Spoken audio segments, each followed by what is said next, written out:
Hello, everyone. Hello, hello. Welcome to Meridian Tapping Open House, day 2.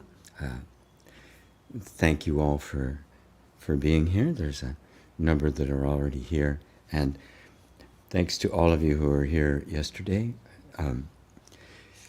We can often forget when we go to an event like this that you who are in the event are just as important as the guy on the screen leading the event.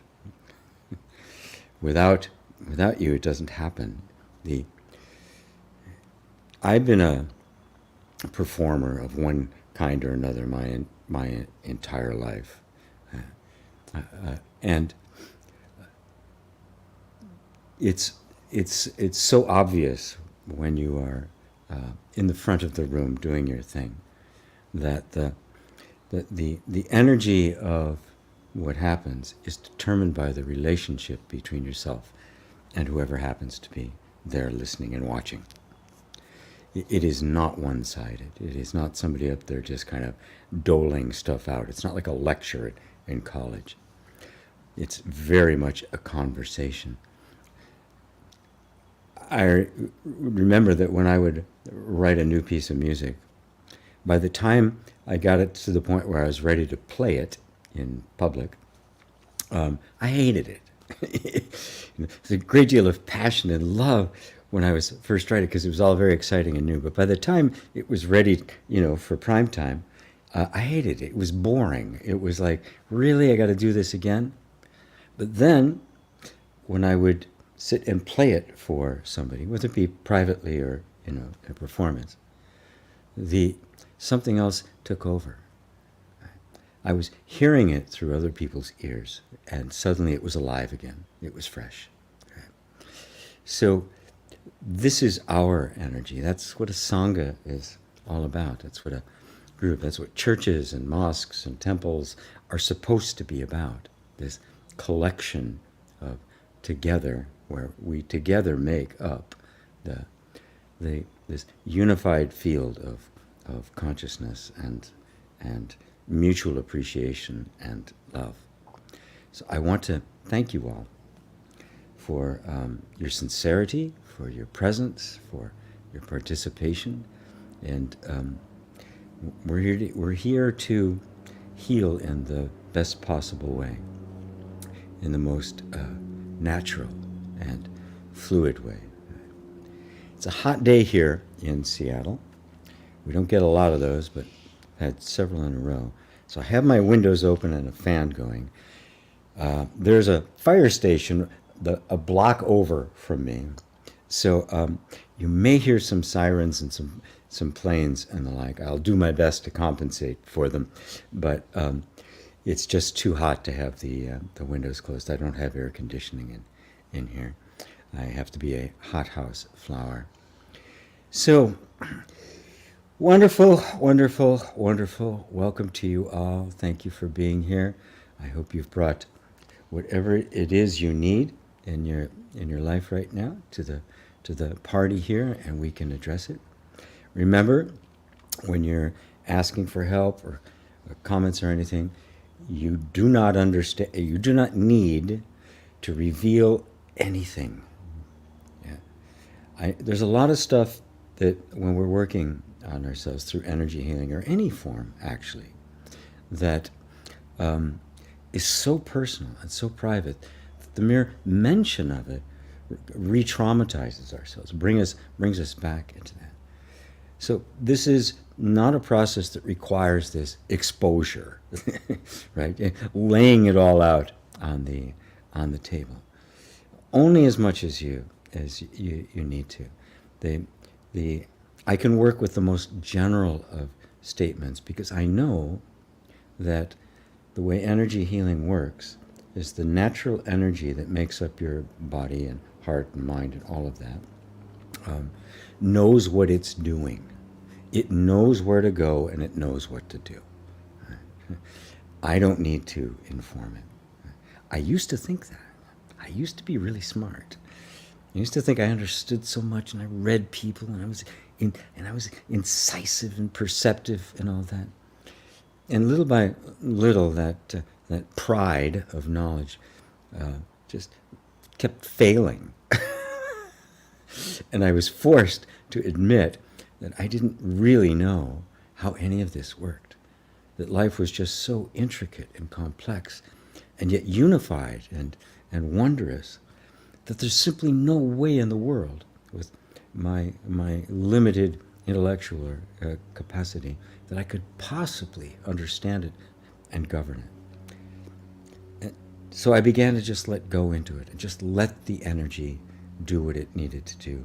And I recognized that it was so smart and so on point that I didn't really need to do anything except stay present and loving and cultivate compassion and open-heartedness, and that was all that was necessary, and it did the rest of the work. So remember that. Whether we're working together today or when you're working for yourself on something, that it isn't all on your shoulders. You don't have to get it right. You don't have to say the right thing. You don't have to tap in the right order. You don't have to articulate the problem perfectly. None of that matters. Are you there wholeheartedly? The tapping communicates safety. Are you simply wanting to be a safe haven for yourself? And cultivating self-acceptance, compassion, love. Right? Starting with you, which then overflows to others. The energy will do the rest. You're not on your own on this. The whole natural tendency of life towards healing is on your side. You don't have to make it happen. You don't have to convince it to show up. It's always there. All you have to do is show up and bear witness to it. So, on that note, let's start with a little presence tapping. So everyone who's here, please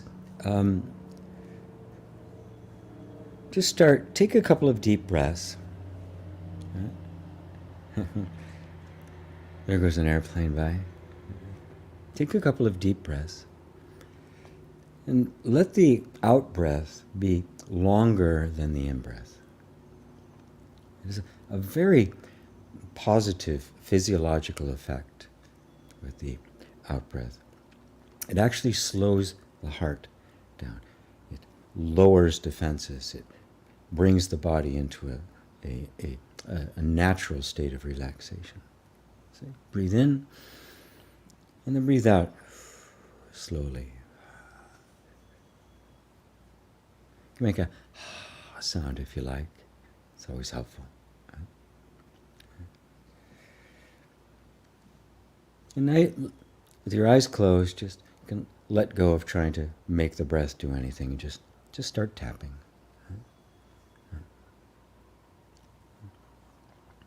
And set an intention for today to just be present. To be open-heartedly here for yourself, for your body, for your soul, and for all of the other lovely beings who have chosen to be here on their Sunday morning, afternoon, evening, night. All of you lovely beings. And just be open to all of us. It's just an intention. You don't have to make it happen. Right? We don't have to find all the places that are closed or selfish. Right? None of that's necessary. Just this desire to be present. Desire, in its essence, is prayer. Just reaching out to the higher self, to God, to Buddha, to nature, to the universe. Doesn't matter what you call it. You're just reaching out for your highest self, your highest potential in this moment.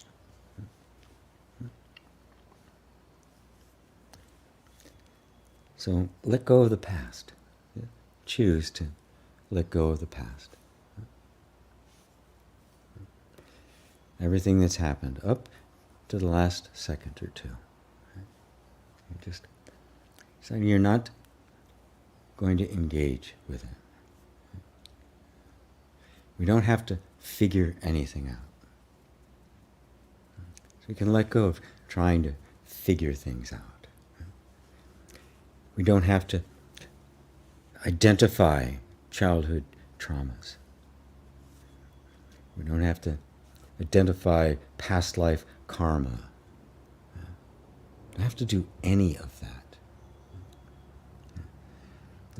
The healing energy takes care of that for you. It's nothing you need to really do. In fact, our past, even our childhood, are so rich, intricate, complex. Right? So many factors. Right? There's simply no way our mind could possibly understand and connect all the dots. So we can just let go of even trying. It's not the job for our minds. So no matter what you might be feeling, it might be a pain, it might be a discomfort, it might be some anxiousness, completely let go of the idea that you have to figure out what it is, where it came from. Just let it be there. Let the tapping in your presence do the work.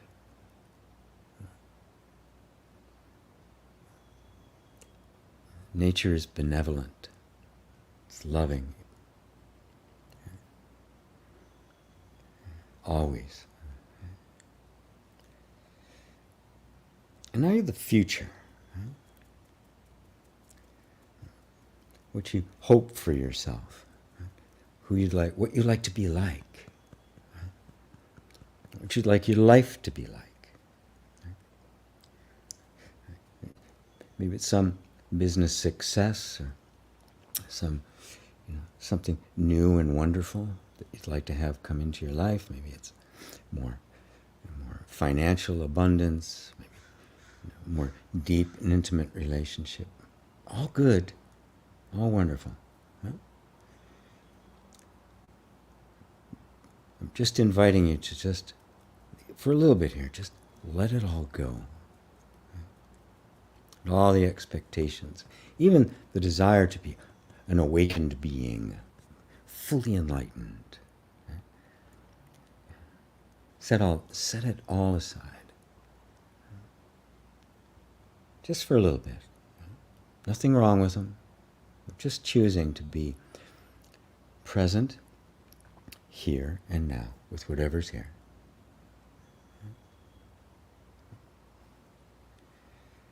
Even our desire for healing, set that aside.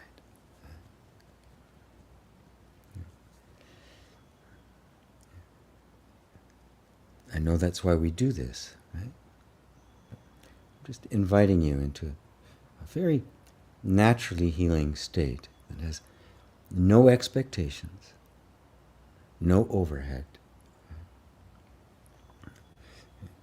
nothing that would place any kind of restriction on it. And let the healing energy just work as it does, however it does. Oftentimes it does not show up the way we expect it. So let's just let go of our expectations, just for a little bit. And any sense of who you are in this moment. Self-image, self-concepts, ideas about yourself. Any beliefs about yourself. Just set them aside for a moment.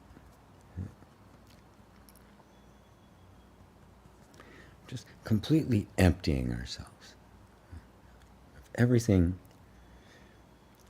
except what can't be emptied. And what can't be set aside is you, your presence, and this moment, just as it is.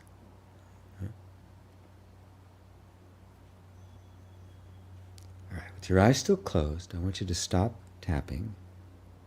Keep your attention inside on the body. And just feel what it's like to just be empty, pure presence.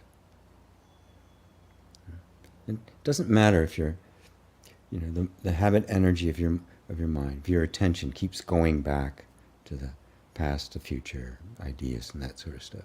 Just bring it back. It's not a problem. It's an intention, right? Yeah. Success, failure, they're meaningless. It's just an intention, a desire, a prayer to be present, fully present, just with yourself.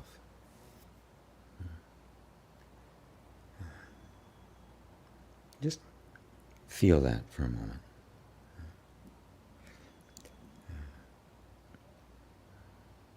And just notice it's quite naturally calm.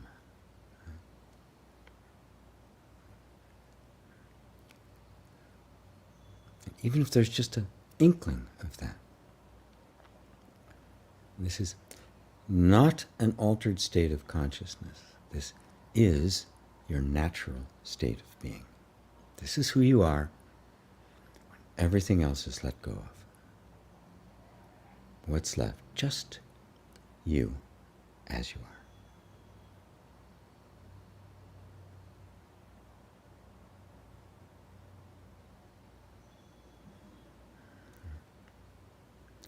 Okay. Take another deep breath. Make the exhale longer than the inhale.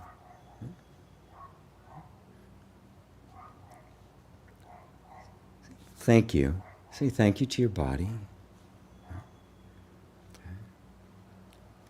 Say thank you to yourself for being willing to do this, and for being willing to be here. Right?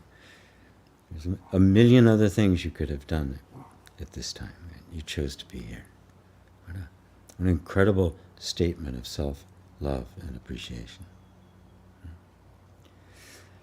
When you're ready, you can open your eyes, and I'm open now to any comments you'd like to make, what you experienced during that, and of course to anything you'd like me to address specifically or generally with tapping, with this really unique but strange-looking practice of tapping. Yeah, it does look kind of strange. There's no doubt about it. It does look kind of strange. Yeah. Nonetheless, yeah, a lot of things look strange. So,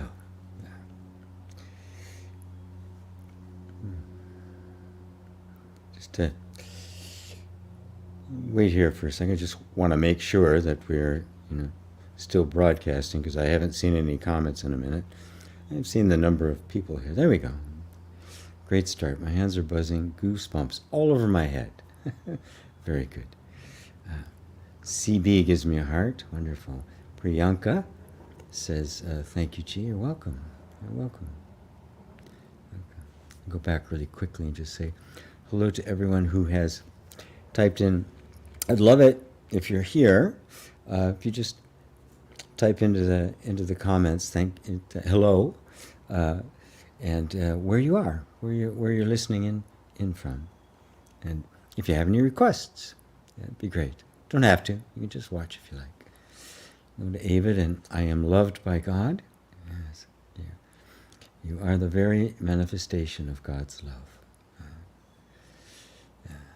There's actually no separation. There's Mary and Eva and Karen and Mary and Ida. Hello, Ida. What a great smile you have. I love that picture. There's Rosalind. It's like your good vibes. And Liza and Priyanka, CB, Karen. Karen says, I work with children with learning barriers and have started using tapping when they get anxious. It's so fun watching the little faces light up with joy and fun.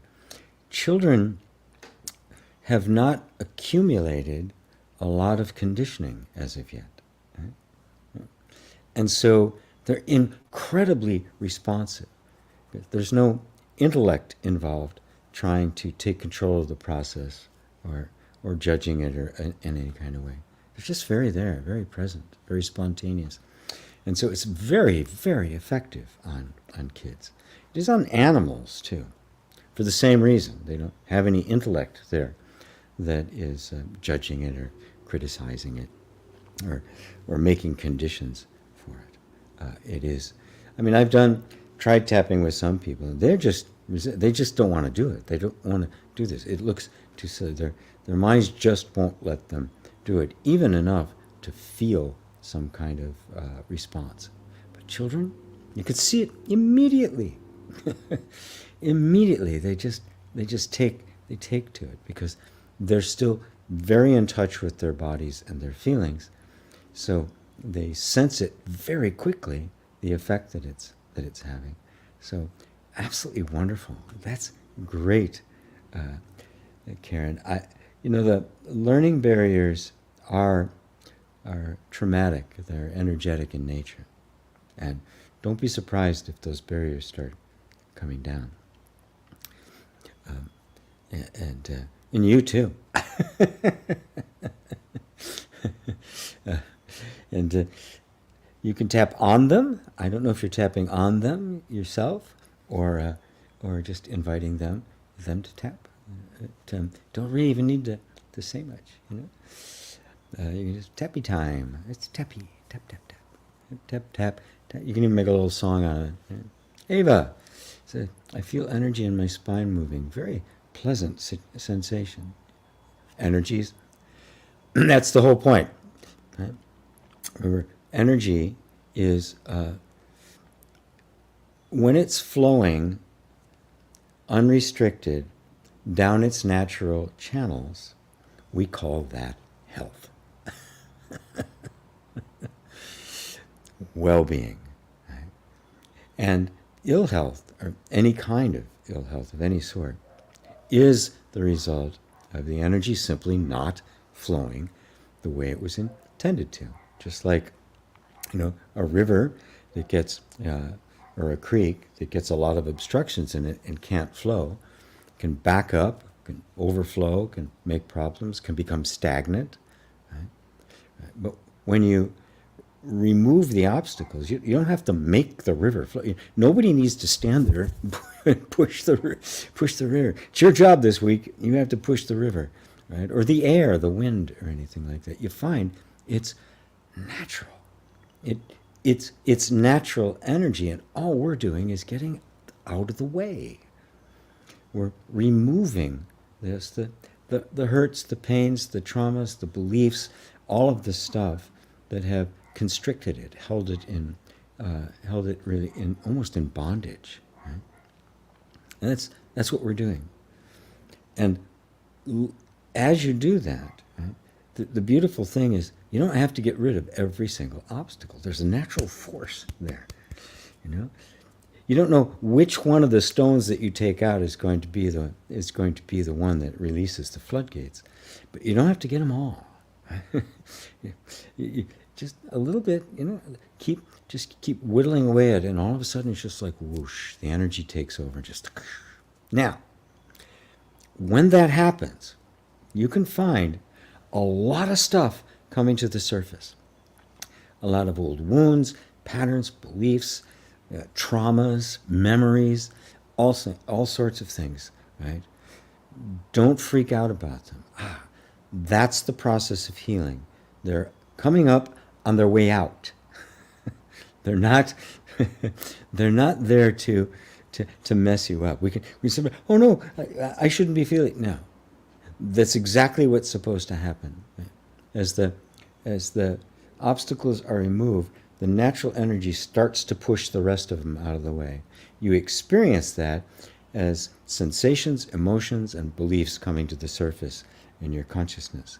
And if you just let it go, just let it happen. I mean, let it go. I mean, take your hands off of it, let it happen. Recognize, yes, this is exactly what I'm supposed to be feeling in this moment. And then, if there's something specific that comes up that's really sticky, right? You'll know it. There'll be an intuition about it that says this one needs more attention. Right? You just repeat the process on that, and eventually that too will dissolve. My ambition here, my intention here, is to really get across to you that this is the natural functioning of healing within the human energy system, nervous system, and the whole body-mind complex. This is the natural functioning of it. That we're learning to cooperate with nature, not to control it. Right? And as a result, you can relax more into it. You can trust the process more. You don't have to you don't have to try to control it or be on top of it or understand everything or know where this trauma came from and the like. The body knows it all. Don't worry. And it knows where it came from, and it knows what it needs to do to heal it, and it may or may not include you in the process. Who cares? Right? If I don't need to know, I don't want to know. I used to think I had to understand all this stuff. I don't. Right? I would prefer not to know unless it's absolutely necessary. So just really enjoy the process as it unfolds. So GP, this is Marlene. I love the presence tapping, and I always benefit when I'm part of the process, whatever the issue is. Thank you. I'm in Alamo, Texas, and avoided the storm. Very good. Glad to hear you. You avoided the storm. But that's where I'd love to say that. Oh yeah, that was my idea behind presence tapping. It wasn't. I figured it out later. The presence tapping just kind of happened, right? You know, years of guided meditation, years of tapping. It suddenly just kind of came together, and plenty of people telling me, "What do I say when I'm tapping? What do I say? I don't know what to say." And this fear that somehow I had to say the right thing or it wasn't going to work, right? And I said, well, you don't have to. How about if you don't have to? And that's where it came from. And later on, as I've been doing it, I think I have like going on 30, 35 presence tapping videos on YouTube now.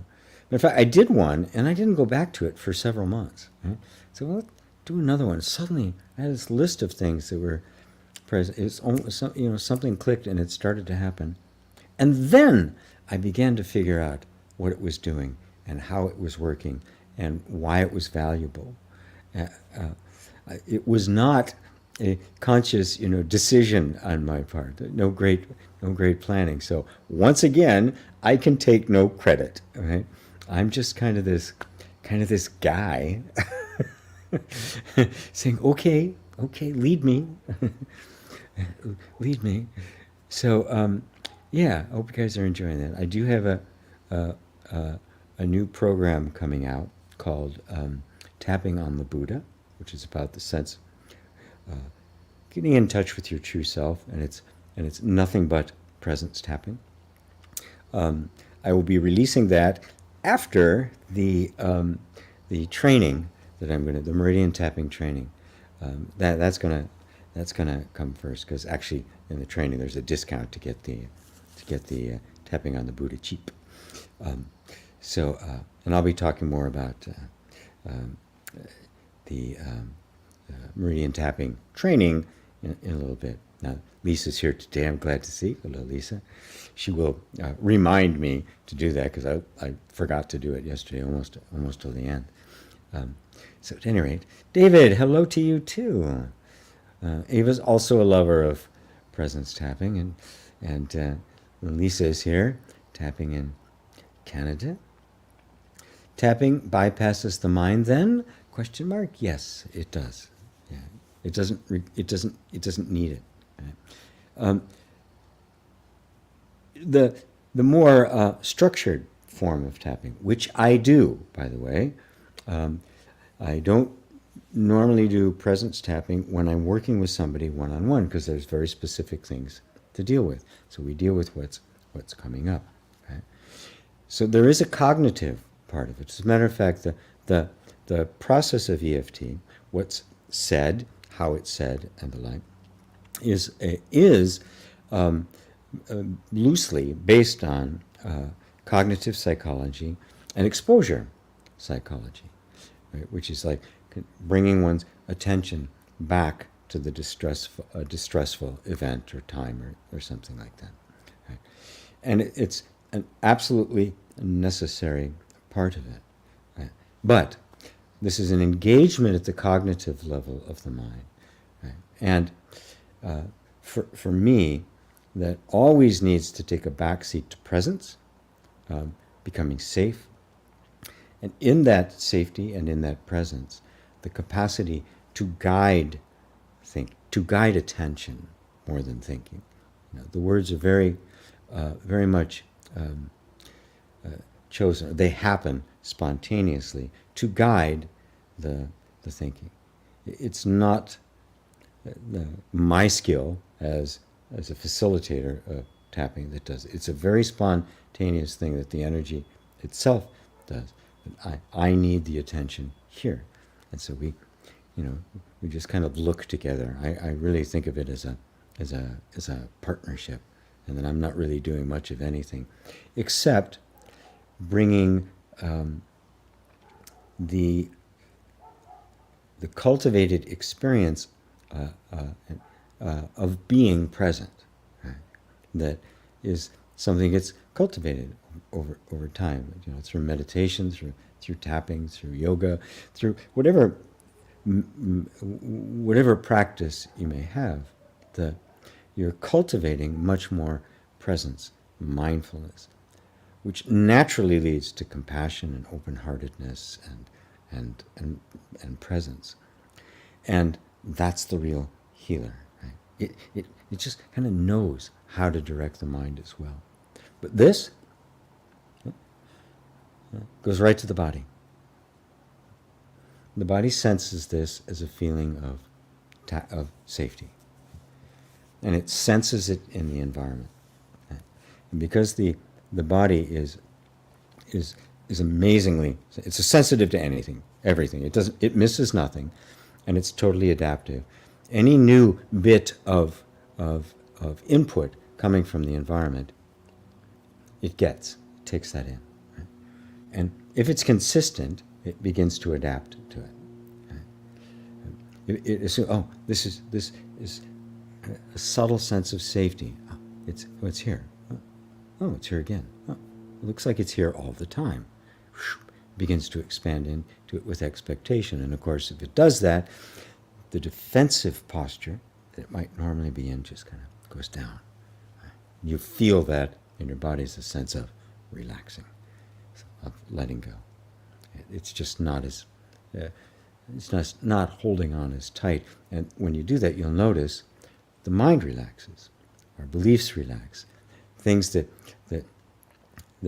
we thought were absolutely true before, suddenly they don't seem quite as true, right?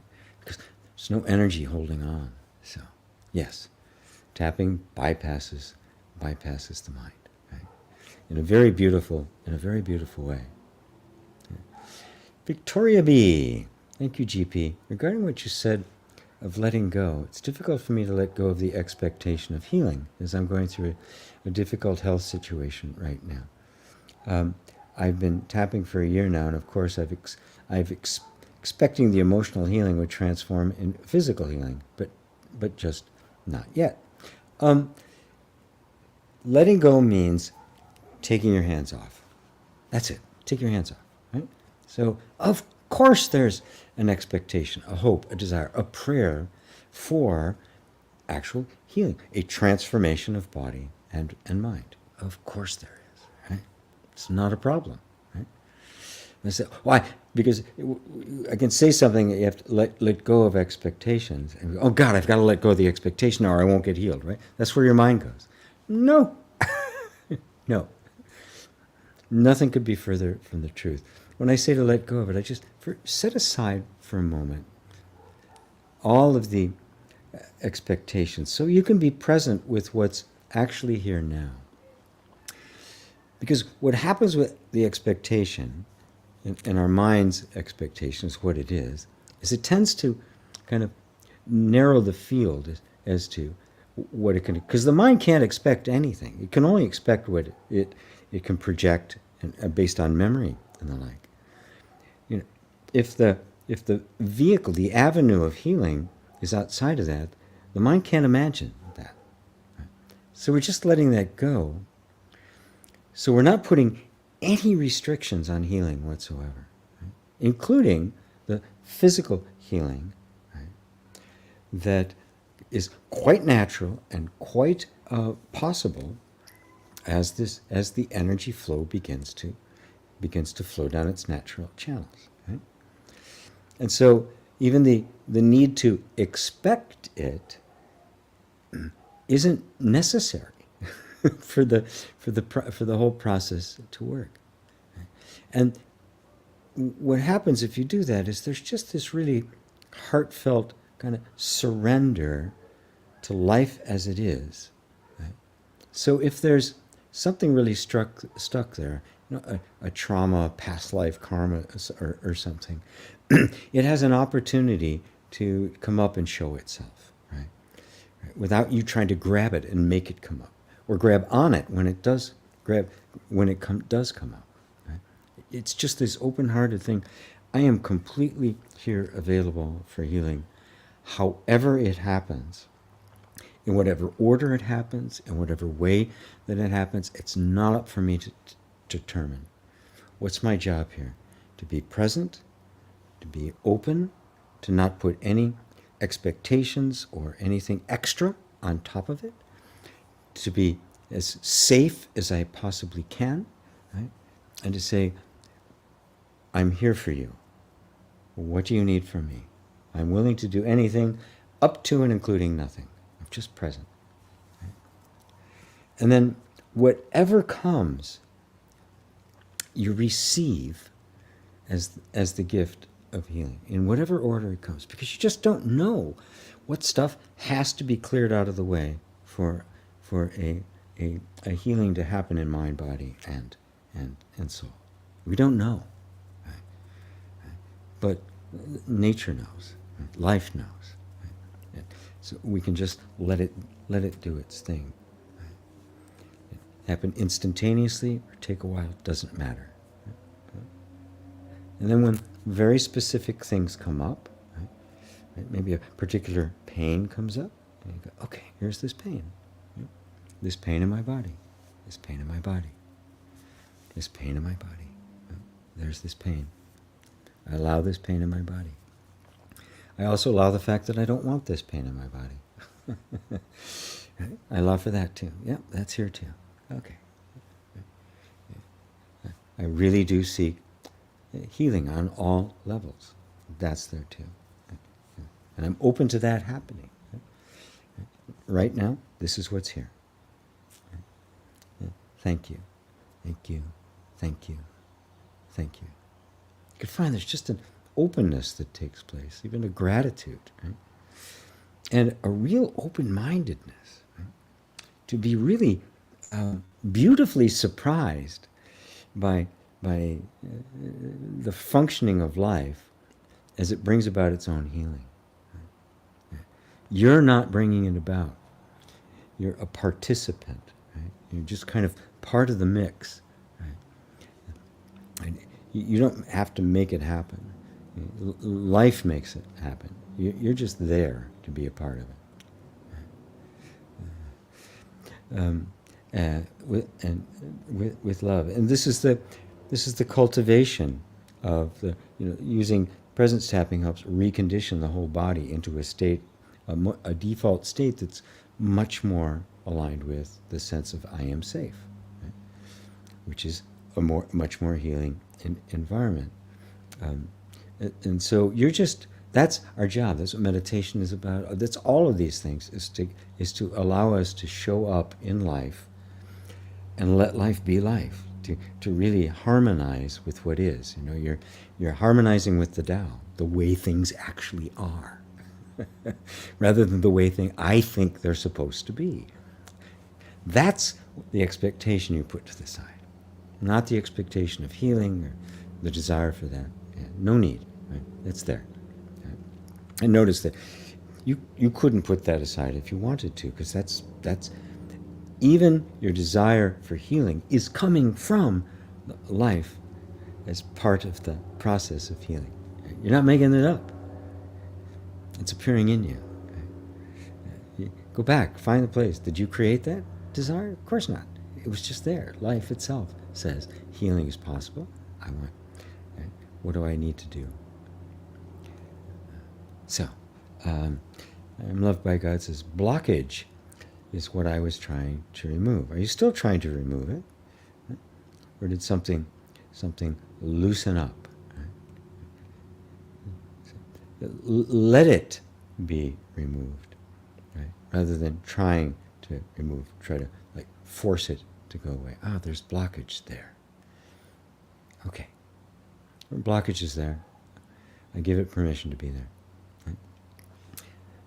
Thank you, body. Whatever it is you're doing that you think you need to protect, thank you. Right? So perhaps we don't need to block this energy in order to be protected. I don't know.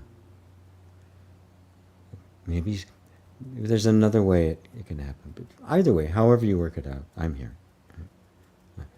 I'm seeing the blockage. Thank you for bringing that to my attention.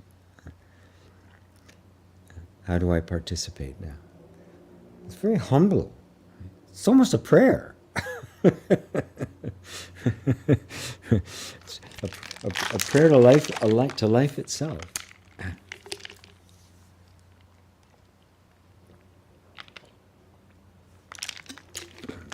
Okay. Break the spell. Any ideas for the wording for tapping for sleep apnea?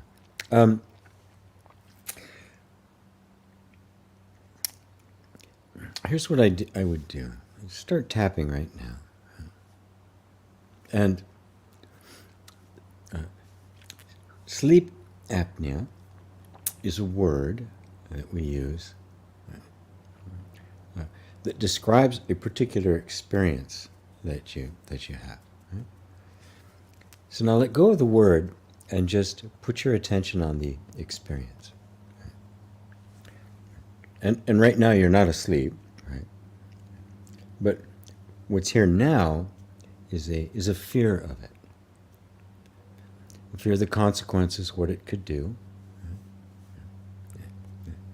and a deep desire to heal it, to fix it, to make it go away.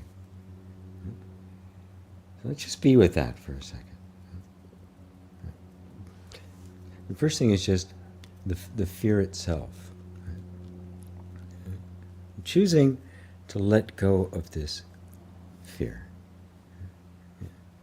Yeah, letting go of all the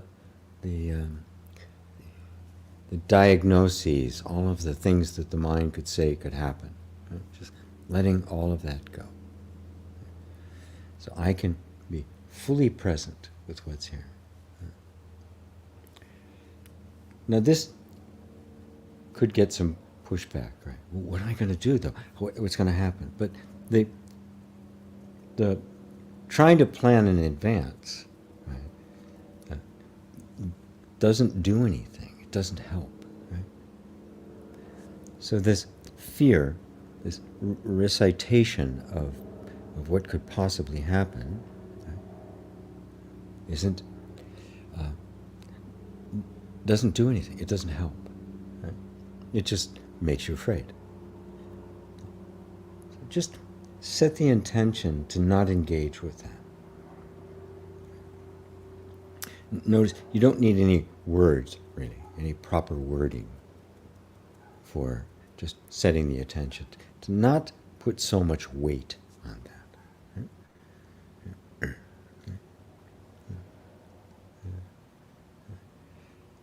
And now, what I'm going to do with you is we're going to do some standard, straight ahead, traditional EFT.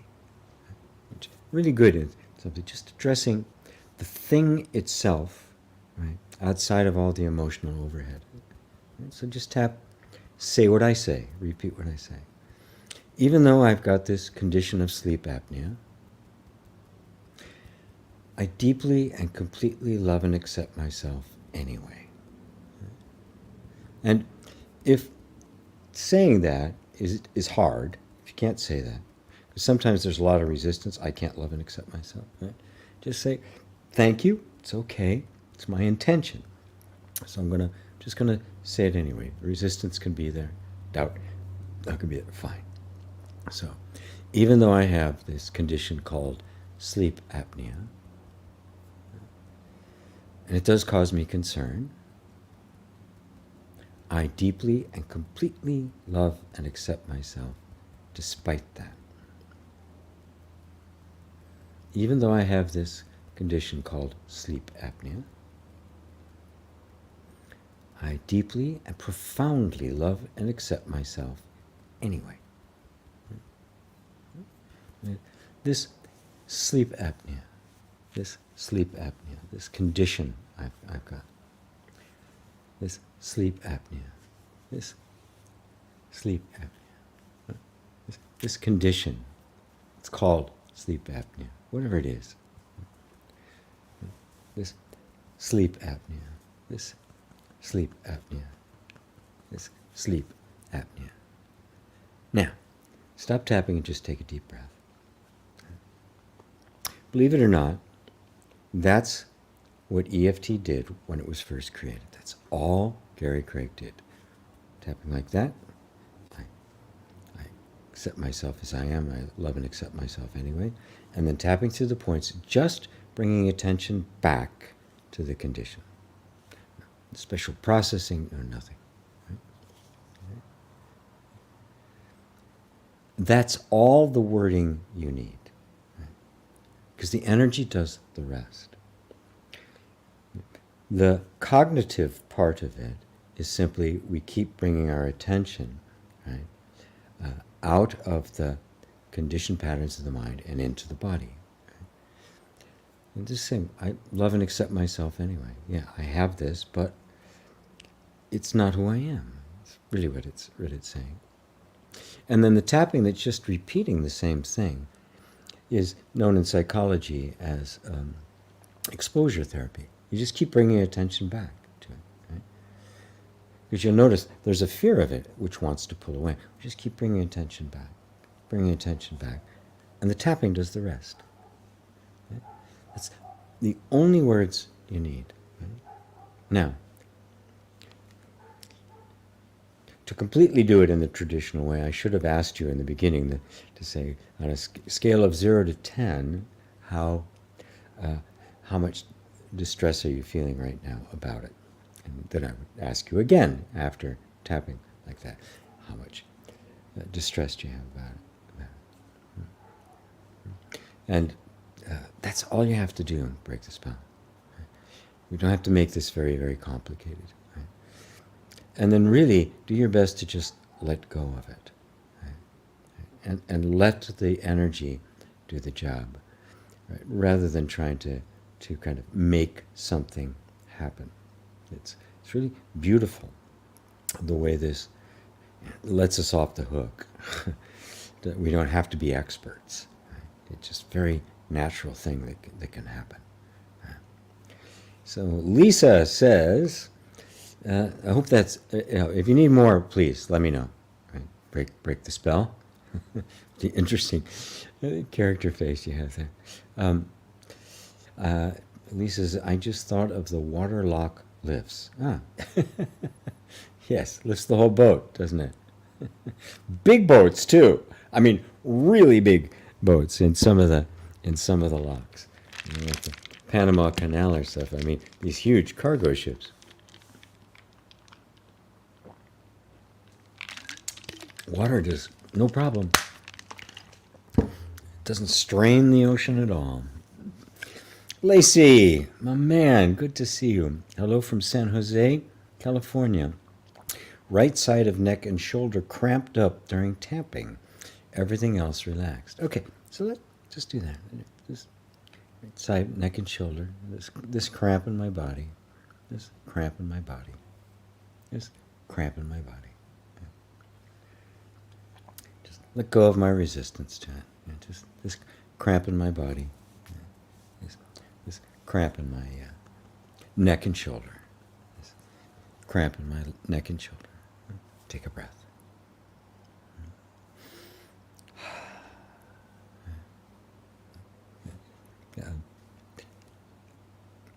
I may do more complex tapping with us all, but right now it just feels like that's the process. In the workshop I'm doing, the Meridian tapping training, I do work through the traditional way of doing it, right? Because as you just saw, I still use it. Right? There are times when that's all you need to. That's all you need to do. You don't have to get elaborate about it, and you can't get any simpler in terms of the wording, and that really is how Meridian tapping started. That's how EFT started. That's all Gary Craig did. He didn't even tap on the head. He added that later. It was just that. Right? This when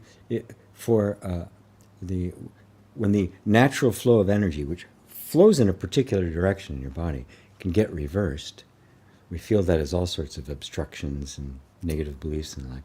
This is reverses it, brings it back into its flowing in the right direction. That's what this and that initial thing of I love and accept myself. Anyway, such a thing to open the heart, even if you don't believe it. Even if you don't believe it, right? And at first, none of us do, right? No, I can't love and accept myself. I got to be better first. Yeah. No, you don't. I also sleep for 3 to 4 hours, then wake up. Sometimes fall back, and other times not. Yeah.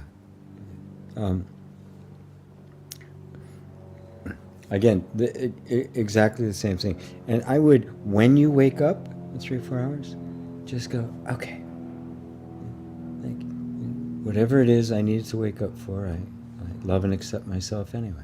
Just I let myself be here. I offer no argument or fight with it or demand. Just and keep to that presence. Keep to that presence. Right? The mind's got an idea that somehow I shouldn't be doing this. Right? It creates a conflict. Right? For whatever reason, your body thinks it should be doing that. Right? So let's listen to the body and not the mind. Say, okay, whatever you woke me up for, I'm here for this.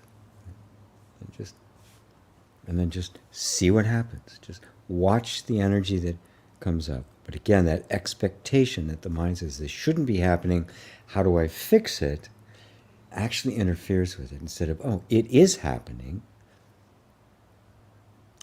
What role do I play with this? What do you need? Right? Obviously, it's supposed to be happening. Right? The way I know it's supposed to be happening is it's happening. I trust you, body, whatever it is you think you need. Right? And then just cultivate over time. The presence tapping is really good for cultivating over time a shift in the kind of the default energy. It's like a conditioning, like walking or jogging or something conditions the cardiovascular system.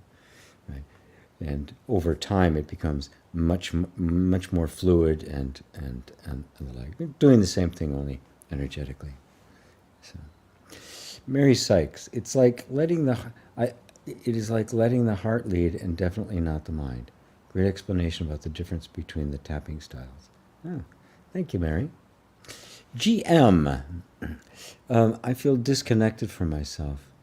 I lost the taste for life to the point that I don't want to wake up in the morning. Everything seems useless and makes no sense. I don't feel like myself. All right. I want you to start tapping with me, GM. Okay, this is how I'm feeling right now. I just don't have any energy. I don't have any enthusiasm. You don't have to repeat what I'm saying, by the way. Okay? I'll tell you if you need to do that. I'm grabbing that. Okay? Why get up in the morning? What's there to do? It's all useless and pointless. Yeah. Okay. I want you to notice something. I don't feel like myself. Well, something here knows yourself well enough and says, this isn't it. Oh, something knows, obviously, what is it.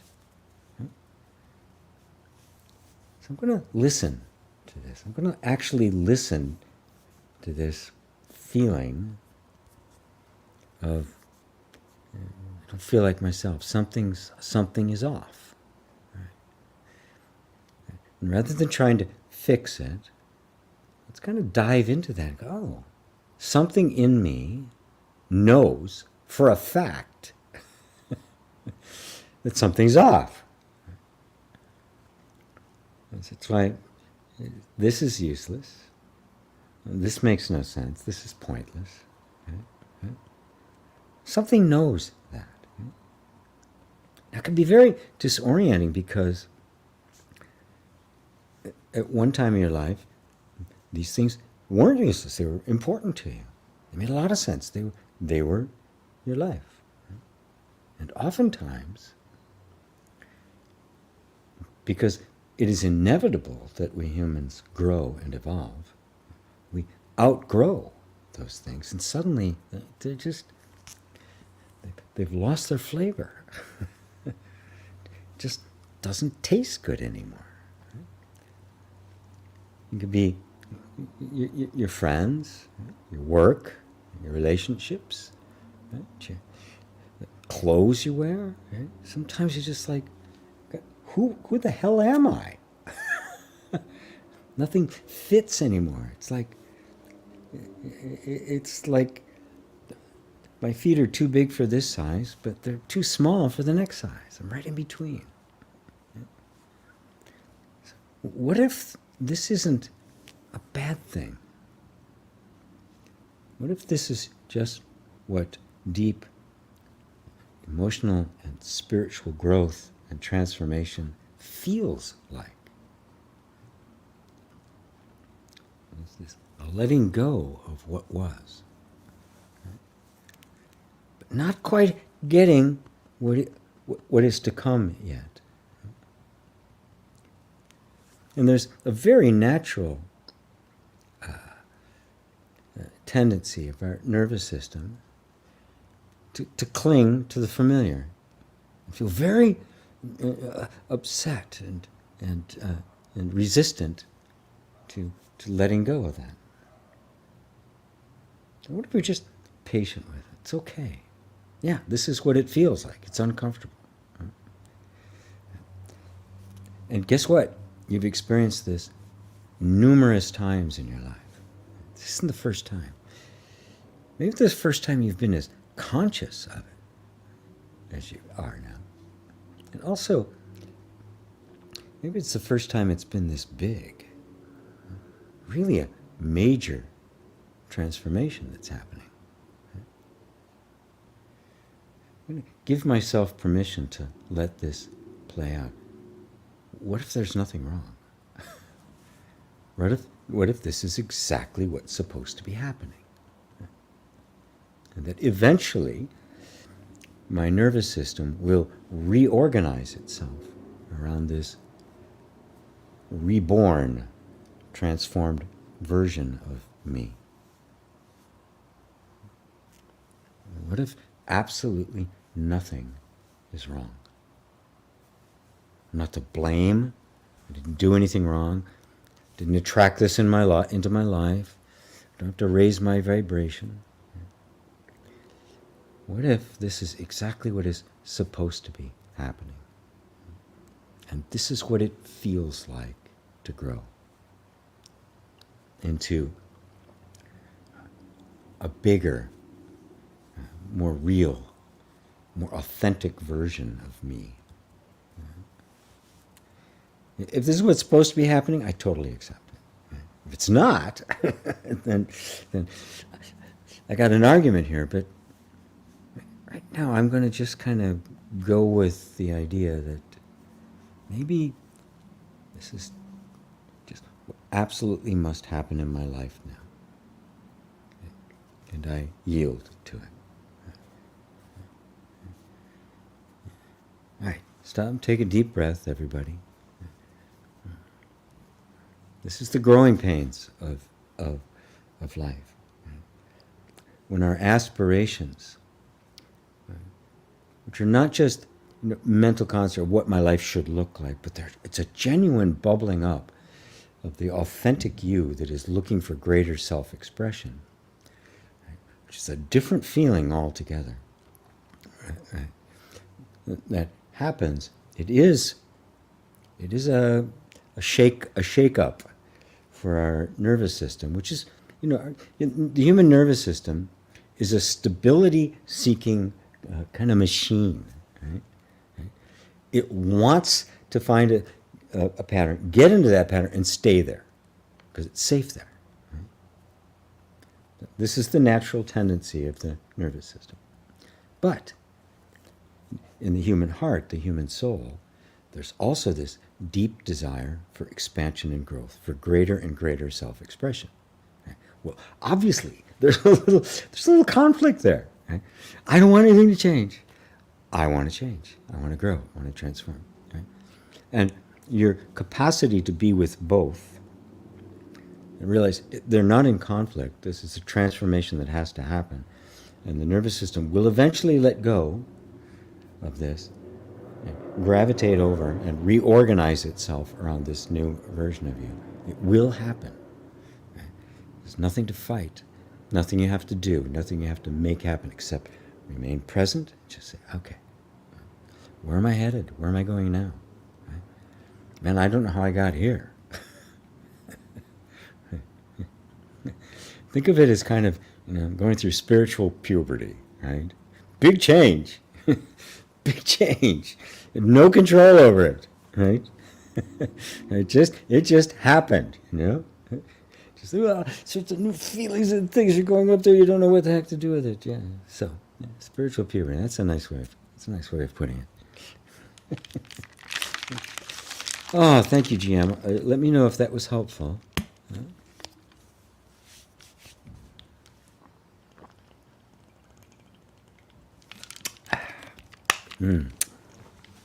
It's so good. I had two of my morning concoctions. I have one that I bring with me to the gym, and then another's got superfood and electrolytes and apple cider vinegar and lemon and all sorts of good stuff in there. Yeah. Let's see, Lisa, taking the restriction off of natural healing. That's what we're doing. We're getting out of the way. Oh, look at that. Green amount of it. We're getting out of the way, okay? And letting healing take place. Just letting it happen. Right? We've gotten so intellectual about healing that we are convinced that we, the intellect, the cognitive part, has to make healing happen. Right? We've got to do it. I thought that for a long time. God, that was stupid. And arrogant. and arrogant. Right? We're simply trying to understand the body, not control it. The more you understand it, the more you let go, realize it knows what it's doing. Life knows what it's doing. I don't need to tell it what to do.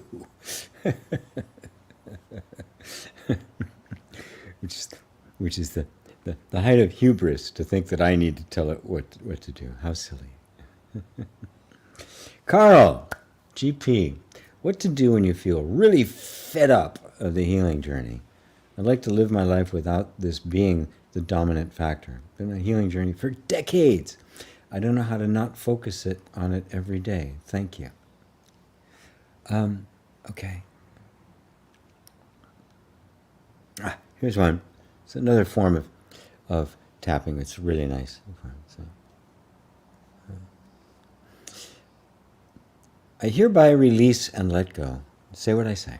Release and let go of all my emotional attachment to being on the healing journey, to being the healer.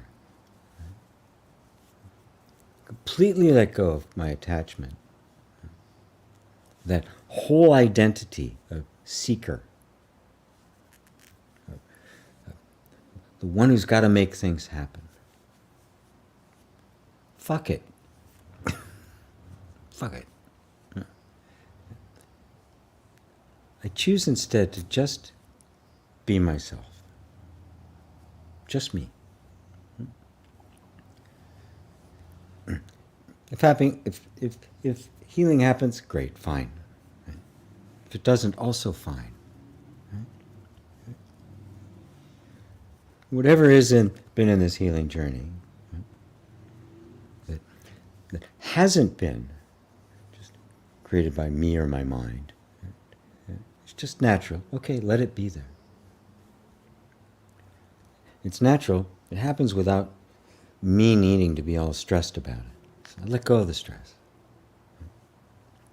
I let go of the identity I've developed as someone who needs to heal.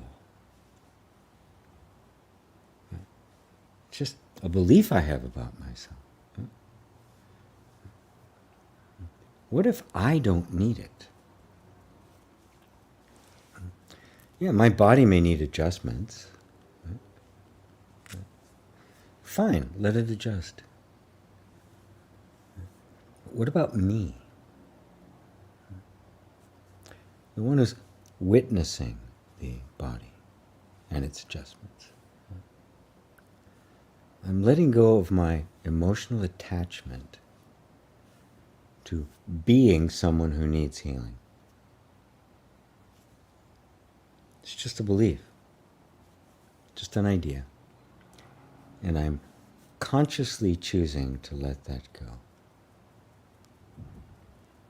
I let life do whatever it needs to do. Right. But it is not who I am. And I do not have to make all these healing happen in order to be who I am. In order to be my authentic self. There's nothing I need to do to be me. Nothing. So I choose to let go of all of that. Choose to, right now, let go of the whole thing. I'm setting myself free to be me. All right. Take a deep breath. Just let that go. Let that sink in, Carl. Let me know what that experience is. The healing journey, the process of healing, can become an obsession in and of itself. Right? And it ends up, I know people, they take a different program every weekend. They're reading the latest book. They're trying the latest technique or stuff. It becomes like a thing, an identity associated with it, rather than just part of the process of growing and expanding as a human being, right? And letting things go. Right? Very natural. Right? It's not who you are. It does not define you, right? Any more than the clothes you're wearing define you. They express you, they do not define you. Right? Nothing out there defines you. Expresses you, yes. Defines you, no. You are uniquely you, indefinable. So, if you find yourself focusing on it every day, fine. Just say, okay, there's the focus again. I'm fine with it. Yeah, I'm taking my identity back to me. Right? This may be something I do or even need to do, but it's not who I am. And I don't need any particular result or any healing or anything in order to be who I am. Right? I am, right? I think you asked about I am yesterday. Oh, I am. Not I'm going to be. I am. I already am. Right? Let the rest take care of it. Take care of itself. Hello, Abola. Hello again. Had to leave yesterday before the end. Break the Spell says, no distress before or after. I've been doing EFT for 20 years, but like your approach of not trying to figure out the words. Thank you, sir. You're very welcome. I realized what a stumbling block that was for so many people. And the first couple of times I taught Meridian tapping, to people who wanted to learn how to do it more, is that people were really nervous about it. They didn't know what to say. And then they would end up going on talking too long instead of just checking in with the people and the energy. So I began to realize that I had to teach it in a slightly different way. So you're very welcome. Oh, the Avatar, Big Brother from 1984. Yes, that's right. I knew that looked familiar. Fantastic. Right? Trust the tapping. Yeah, trust the force, Luke. Trust the force. All right. I'm going to have to take a quick break here because I've drank about a gallon of water today. So if you will excuse me momentarily, I will be...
So, you see, the body knows what it's doing, and it can be quite insistent on doing it its way. You can't get away with it. So I am back.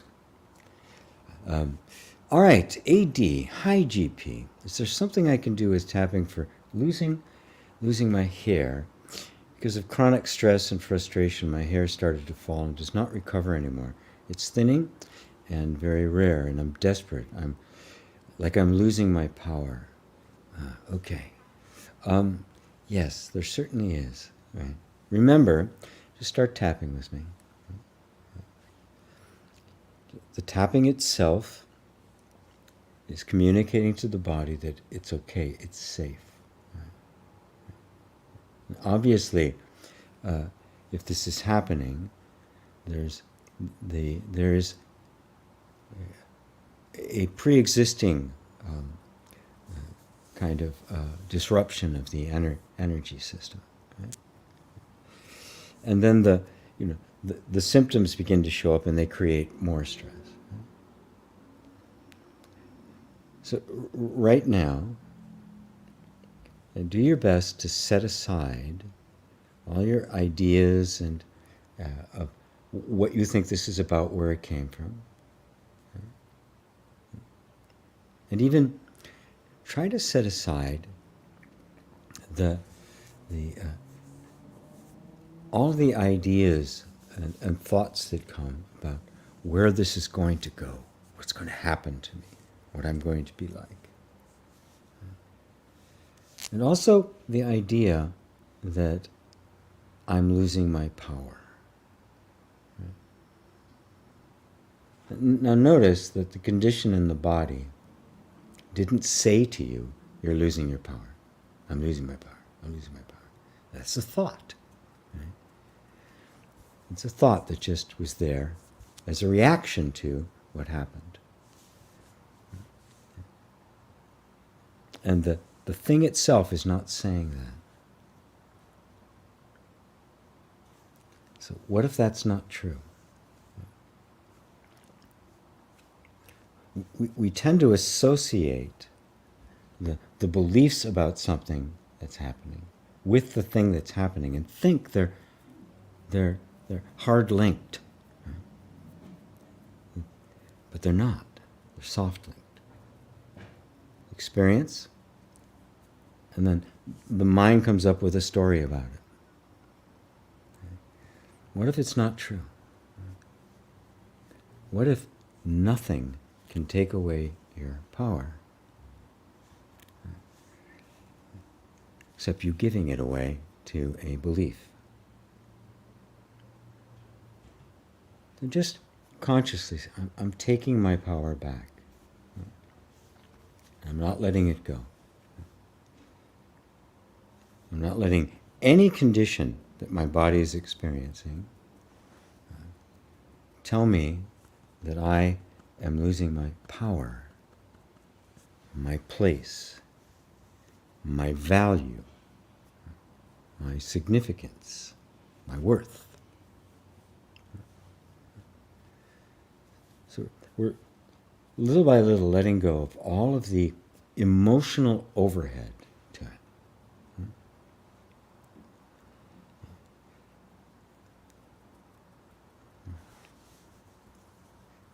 There's a strong impulse in the mind. Is this going to get rid of it? Is this going to change it? Is this going to fix it? Right?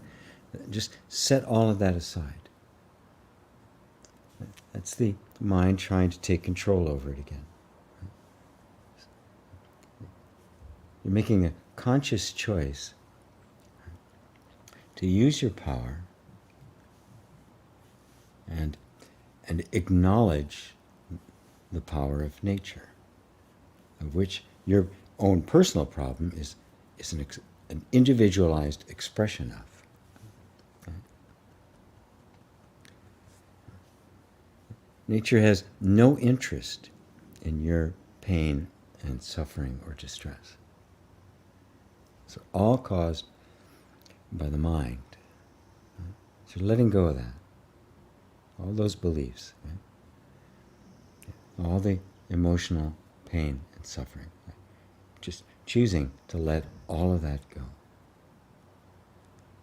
just be present with this condition, however it is.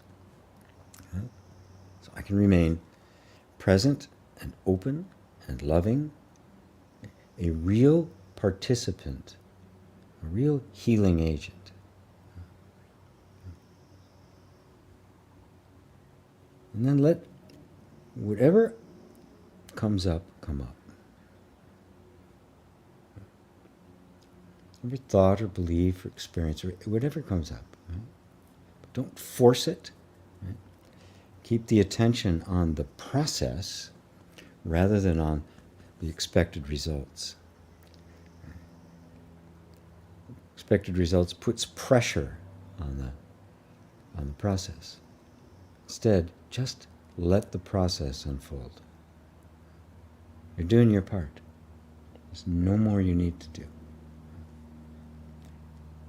This is the most loving and self-honoring thing you could do. All right, stop and take a nice deep breath.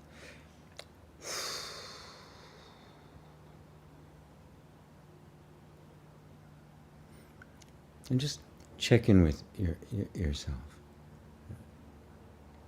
In all physical conditions, right, step one is always becoming clear about what is emotional overhead, right, reaction to it, and what's actually the condition itself.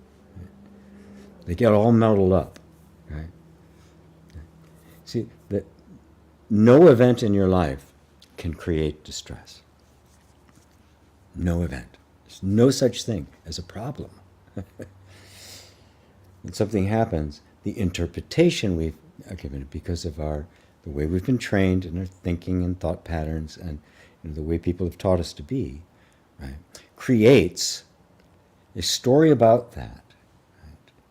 And we suffer from that story. Right? If that's gone, there's just the pure experience of the event, and there's the pure presence with that event. Right? And it can then reveal itself and unfold itself in the most harmonious way. But this is why, for me, I regard even meridian tapping like this as a spiritual process. It is an aid to simply coming more and more into our natural state of poise and equilibrium and open-heartedness, where you can be with life as it is without trying to force it into being something we think it should be, which is where all the suffering comes from. All of it. Without that resistance, without that story of the way it should be, there is no suffering. There's no distress. There's no stress. There's no anxiety. Nothing. It is just events that happen in life. There's nothing you can do about those. And the unrestricted capacity of the body-mind mechanism to respond in the most creative and intelligent way. So I'll leave it at that. Tell me how that feels, A.D. Cramp dissolve, said Lacey. Isn't it great? Yeah. Not much you have to do. Victoria B., is there something like a limit to the amount of time that you tap on a day? Or like a limit or beyond that it does nothing? No, not really. It's always going to do something because this communicates safety and the body will always sense it. Right? There isn't a need to tap all day long. Although you can tap even when there's absolutely no reason to do it. Right? Just, you're taking a walk, tap on the side of your fingers like that. For no reason whatsoever, except a loving act towards your body. To say, oh look, yeah, I love you, body. Right? Yeah, I want to give you more safety, even more safety than before. And then, of course, when something specific comes up, some kind of a distress or something, you tap to remain present with it. Right? You're paying attention to the fact that you're not tapping to get rid of something. Right? You're tapping to be present, and you're letting the tapping do whatever it needs to do. And you find that what it does is heal.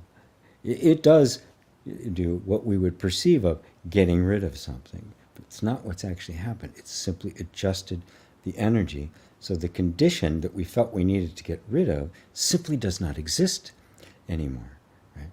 Because the conditions that cause the energy to be in that condition aren't there anymore, and so it can flow. Right? It's always that. It's always the causes and conditions, causes. It's everything. Right? And so we are creating a different set of causes and conditions by doing this, creating a different environment. And the nervous system is a creature that does nothing but adapt to the environment. Change the environment, change your life. Right. Lifestyle, it shouldn't be happening. It is happening. Crispin, hi everybody. You look great, G. Thank you, Crispin. Spiritual, Lisa likes spiritual purity. Right. So before it gets to the end, I'm going to invite everybody who is interested to join my Meridian tapping training class. These classes are how I make my living and keeping all of this stuff free. But they're also my way of sharing in a very methodical and very, in a very understandable way in which I do what I do. How I got, the whole process by which I got here, to the point where now it's very intuitive. I don't have to ask people to say things. But it didn't start out that way. I learned tapping from Carol Look, who's was one of the original people that studied with Gary Craig, right at the beginning. So I learned the traditional way of doing it, and her way, right, which is a little bit more, there was more the way she did it. She was an expert in traumas and the like, which was very useful for me to take advantage of, and I did trauma training with her. Right? It was very much the traditional way. Right? Over time, my way began to evolve, and when I started teaching it, I recognized there was a method to it that I actually followed that somebody could follow. Right? Called the setup statement, or the coming clean, followed by opening to possibilities, or just what if, right? And then finally an anchoring in the nervous system. So if you have any aspirations for learning how to do this better, whether it be just for yourself or for anybody or for people around you, or if you really have ambitions to do this as a coach, or you already are a coach and you want to add this to your toolbox, by all means, come and join me in this class. You can do this. Just send an email to Lisa. There's the address. Or she's here. You know, if you don't mind your email being exposed in a little group of 35 people here, you just put it here. Say, Lisa, give your email, and she'll get in touch with you. I'm doing it this way because it is a certificated program. Right? It doesn't mean you have to want to be a coach or are a coach in order to do it, because it's a level 1. It's open to everybody. But I did want to not just kind of put a let him and just to go there. I wanted to make sure that people really wanted to be there, right? And that they and if they're unsure, to have the opportunity to decide whether this is for you or not, which is what Lisa can do. She's completely schooled. She's completely schooled in what I do and how I do it. So she can guide you through to making that choice. Right? It's not expensive. I've kept the price very low. I've got payment plans. If you really want to be there and you absolutely can't afford it, the exchange rate in your country is ridiculous or something, just let us know. I will do the best I possibly can to accommodate even those for which any expense is a big one. Right? So, which is another reason why I want to have Lisa have conversations with you all. So, Do that, right?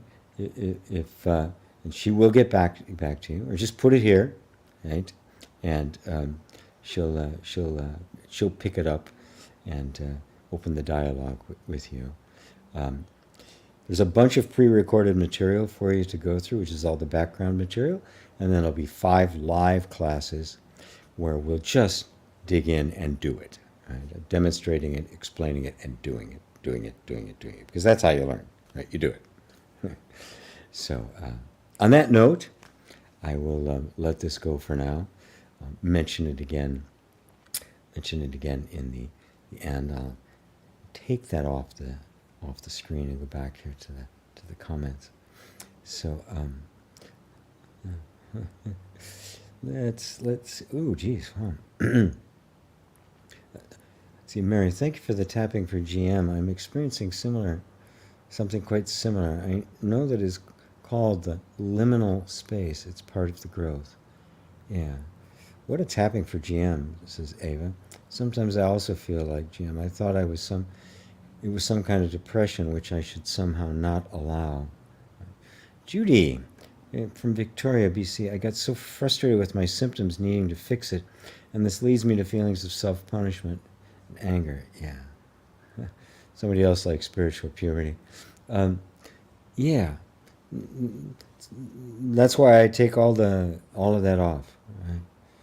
Right? There's such a burden on ourselves, which is, the result of the whole arising of the self-help movement, basically in the 80s, was such a boon. It was such a blessing in so many ways. But it simultaneously put so much of a burden on you to fix yourself, right? And even picked up, you'll hear teachers of various kinds of things saying, no, it's all your fault, your vibration is too low, you're not doing the work hard enough, or something like that. Asking you to basically double down on self-punishment. It's all your fault. No, it's not. None of it is your fault. Right? We were conditioned to be in a certain way. That's it. You didn't make your conditioning. You didn't accept it. You didn't approve of it. You weren't involved in the process at all. Right? The shaping of your sense of identity, the way your mind works, the way the emotion works, the way the body and energy works, were all laid on top of you. You had nothing to do with it. You are not the guilty party. Period. Right? So when you come to this as somebody, right, who is not the one who is responsible for it, but wants to compassionately take upon themselves the job of healer, the healing of this.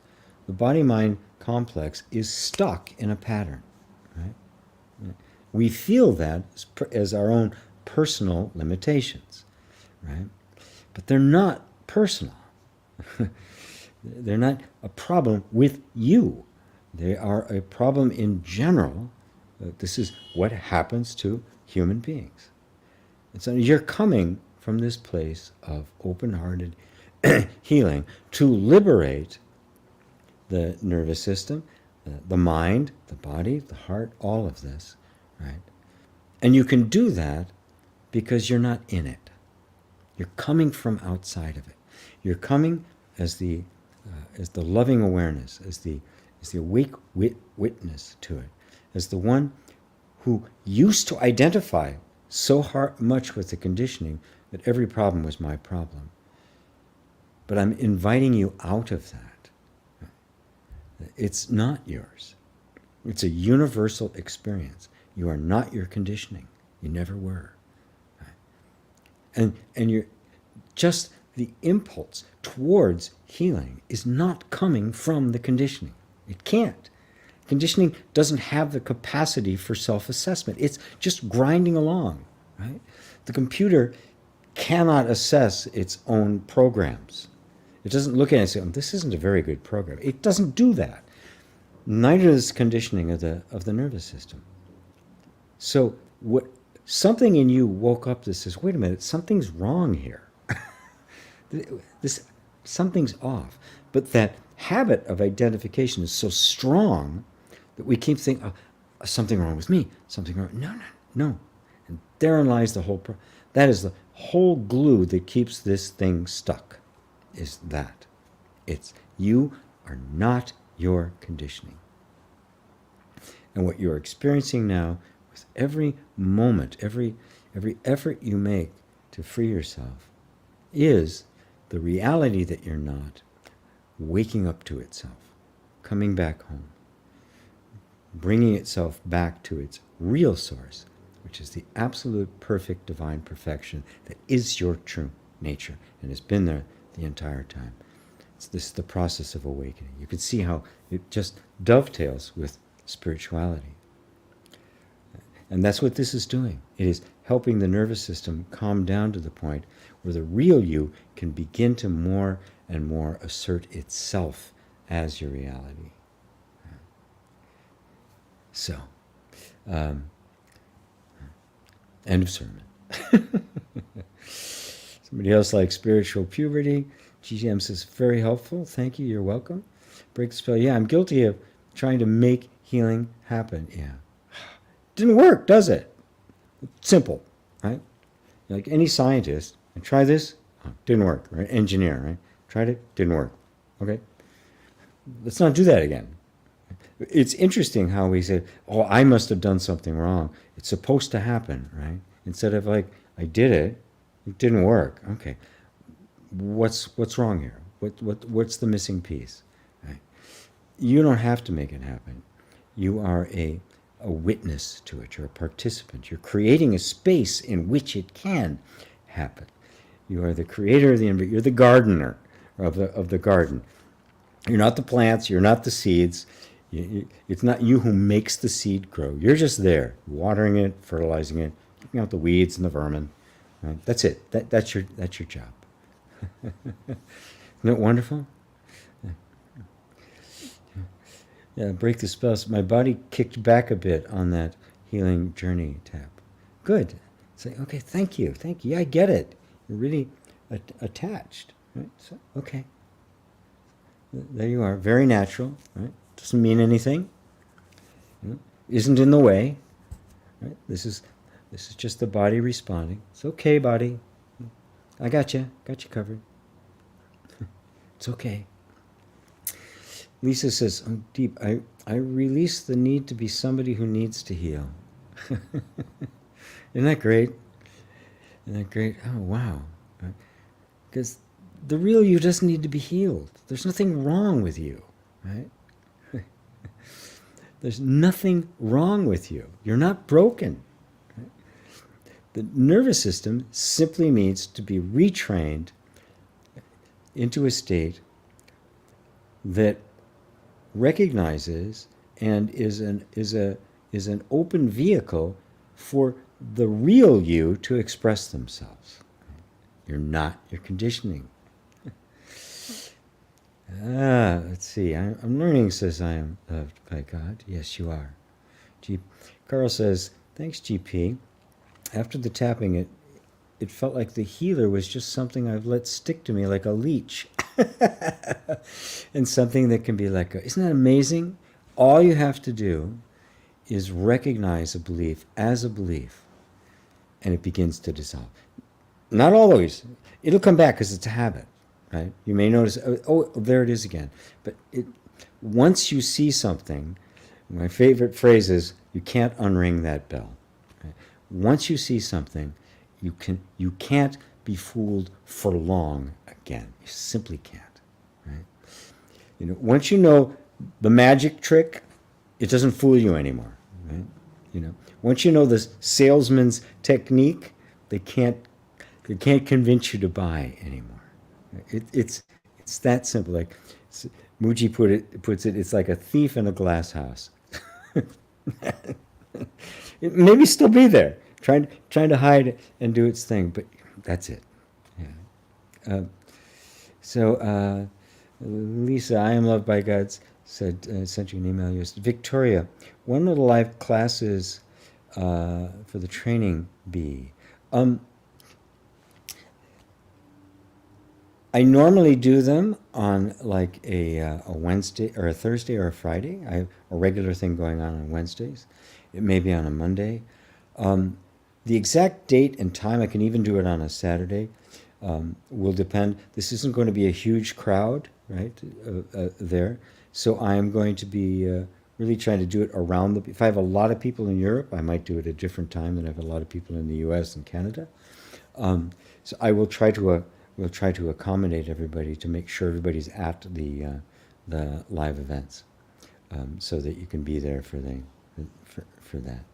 So my normal time for programs is like Thursday or Friday at this same time, 11 my time, the Pacific time, 2 o'clock Eastern, 6 o'clock UTC, which is like like 8 o'clock in Poland and Egypt and places like that. If you're in Australia, we'll have to make some accommodations for it, which I have before.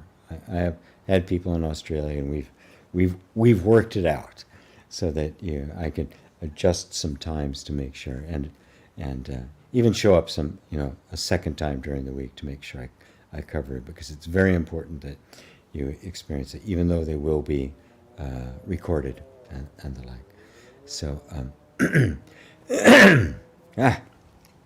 more liquid. Give me more liquid.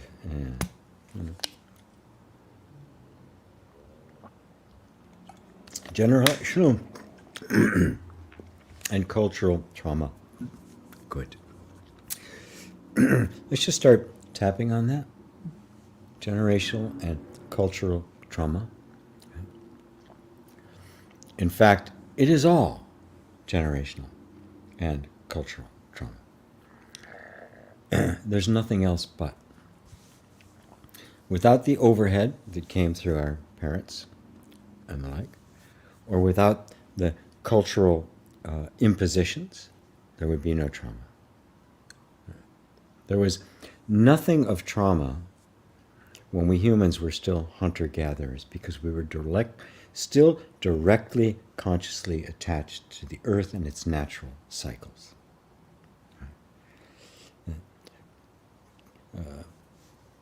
Raising children and taking care of them, bringing them up, was not something done by the mind. There was no culture imposed, or culture that was itself in harmony with nature, that recognized the nature of the human being. It came with the advent of more sophisticated cultures and stratification, hierarchy, and with that religion, conceptualization, right? And this thinking that somehow the mind knows better than nature. Right? So I recognize in myself the trauma. Right? And I also recognize that the trauma happened to my body, to my nervous system. What if it didn't happen to me? I let go of all my identification with the body and the nervous system. I let go of my identification with the trauma. What if it does not define me? It doesn't mean I'm pushing it away, or the body-mind mechanism doesn't need assistance in releasing it from the body. But I am not my ancestry. I am not my culture. I am not my conditioning. I am not my trauma. I can look upon all of that with loving awareness and from a place of power and authority. I can aid in healing just by knowing that.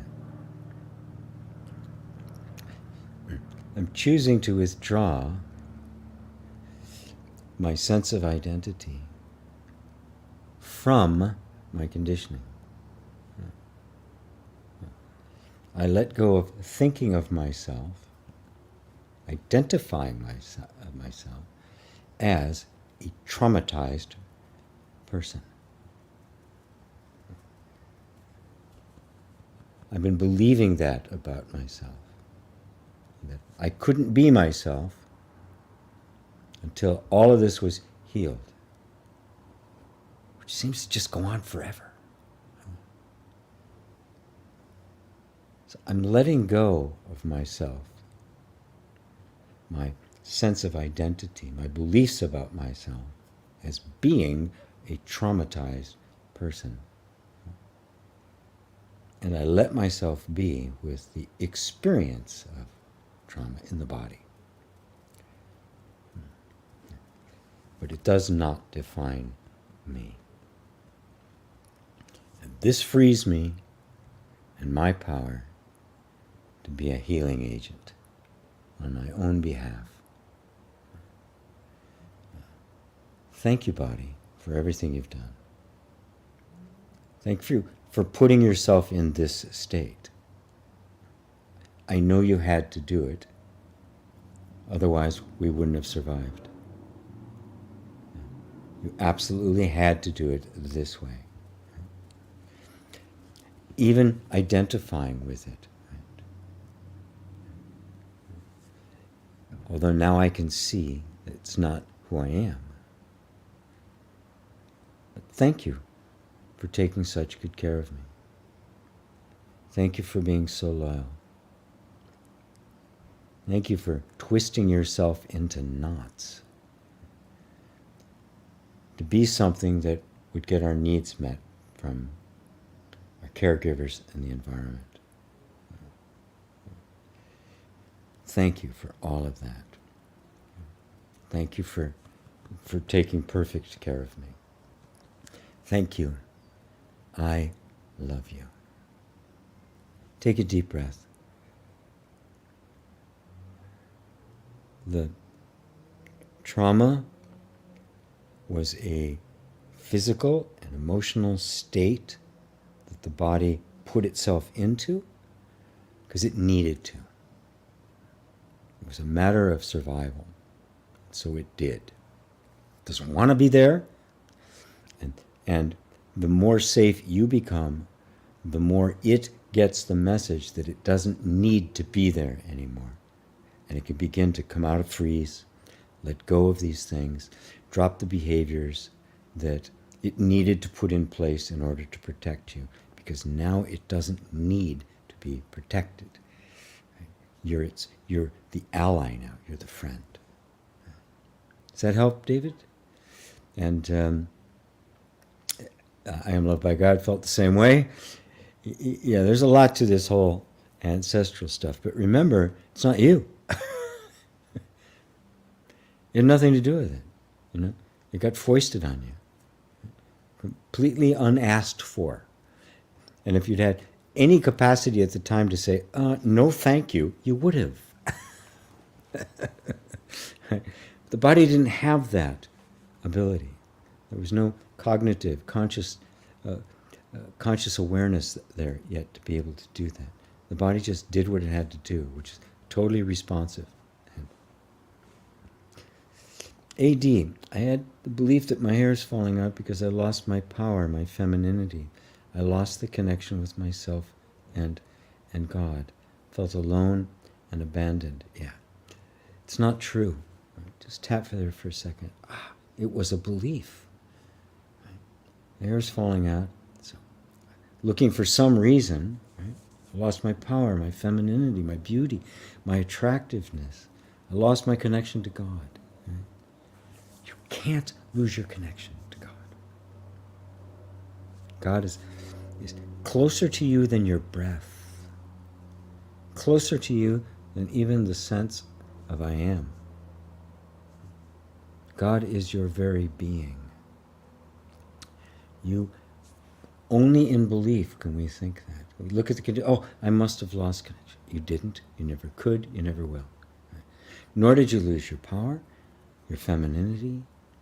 Right? None of that was lost. It's all there. So just coming back to yourself. None of the things that are inherent qualities can be lost. Right? And then we can just turn towards the body and say, what do you need from me? Right? What do you need from me? What do you need from me? Right?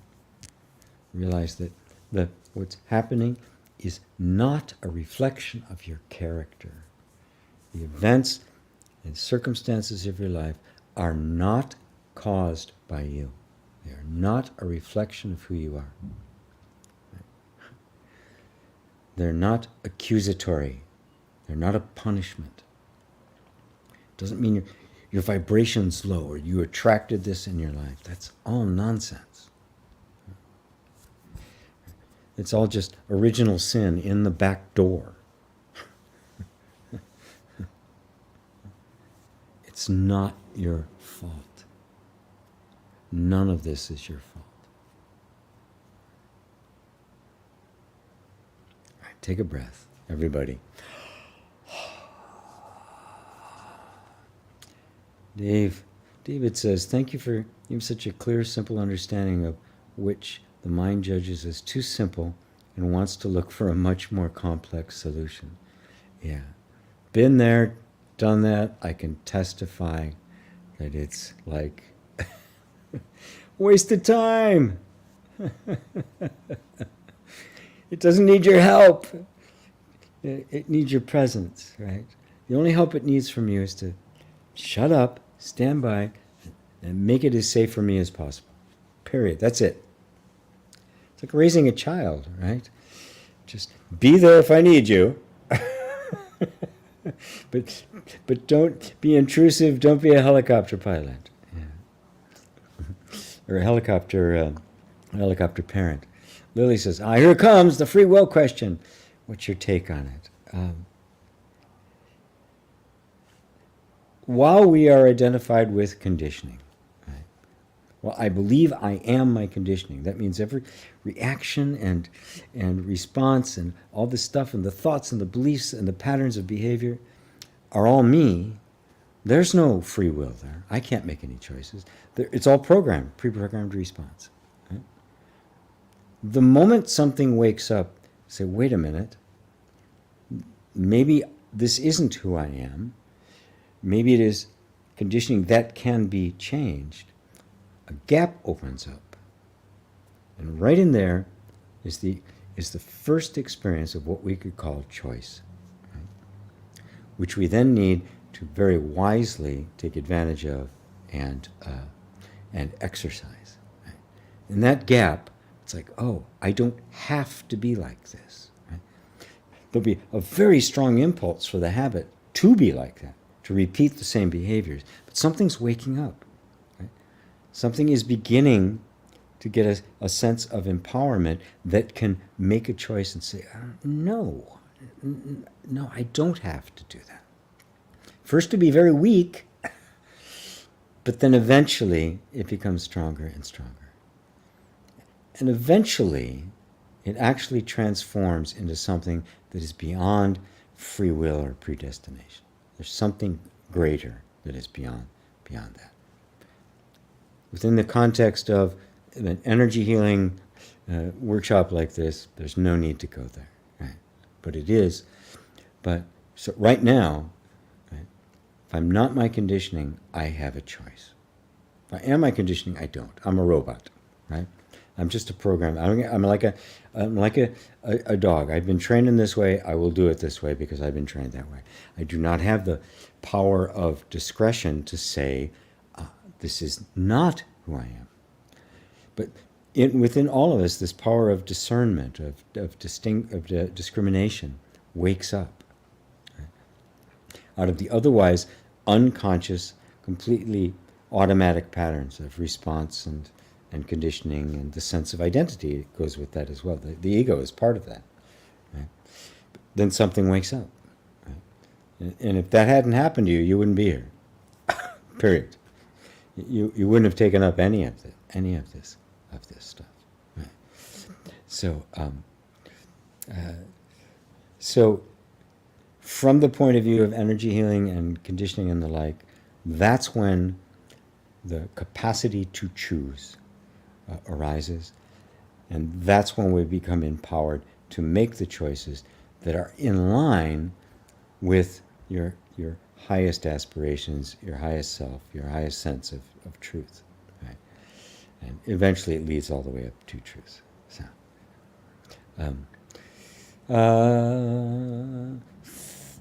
Ebolia Moore, thank you, GP. You're welcome. M Loves, yes, thank you. You're very welcome. Thank you, GP. You're very, yes, thank you, thank you. Well, what is the reason I'm having trouble with my legs, feet, and toes? Says Ruth. Well, I don't know. Right? Our mind wants to go, well, what's the reason? Then I can fix it, right? But the mind can't know. It doesn't know, right? So what do? You just sit there and go, okay, this. So first off, very simple. Even though I'm having trouble with my legs, feet, and toes, I deeply and completely love and accept myself anyway. Even though I'm having trouble with my legs, feet, and toes. I don't know what it's about, and I give up trying to find out. I just love and accept myself as I am right now anyway. So even though I'm having trouble with my feet and toes and my legs, my whole lower torso actually, I'm choosing to let go of trying to figure it out. I'm just loving and accepting myself anyway. And just tap to the points. This trouble I'm having with my legs and feet and toes. This trouble in my lower torso. This trouble. I am consciously choosing to let go of trying to figure it out. Ran out of options. It's not working anyway. I let go of it. I'm just being with this trouble. My legs, feet, and toes. This trouble in my legs, feet, and toes. Breathe. Just check in. You notice this habit of wanting an answer, right? Is very strong, but it's just the mind. It's just the habit of thinking, which is not capable of assessing what's actually happening within the body mind. This is all life. Remember, it's not just you personally, and this is the way life works. And life knows how it works. We don't have to tell it. We can let it show us and just be a cooperative component.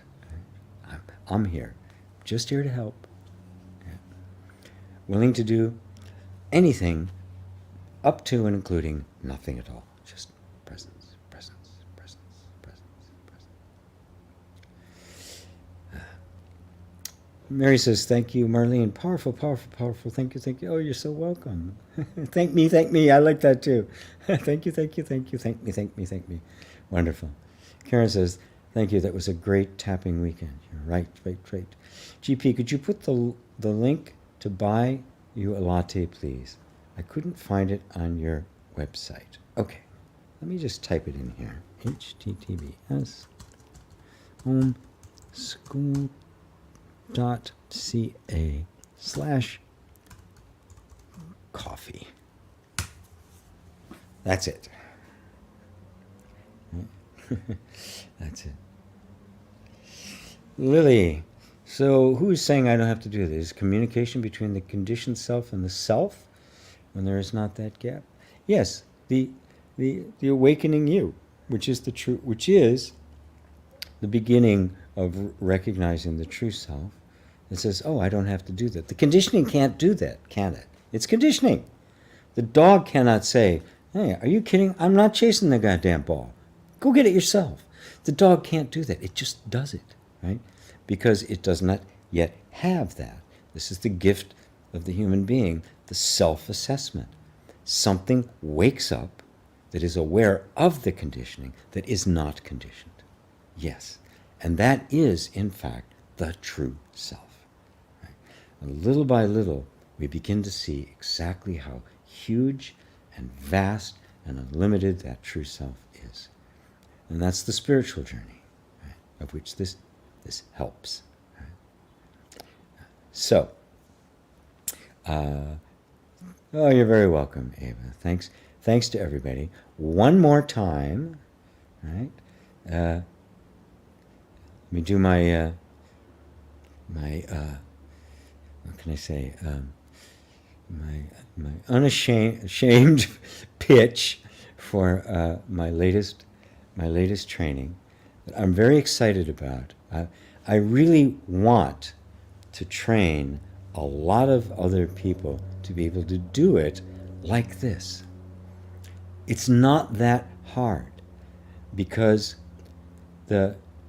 something in us takes over. Our intuition, the energy itself takes over, not just the healing, your healing, but the healing of others. So it's the same energy flow, right? It's the same energy flow that you begin to trust, and it moves through you. You become the vehicle through which energy healing happens. So I want to work with people to engage you in the process by which this can become so natural that you just do it, right? It just happens. You don't become a healer.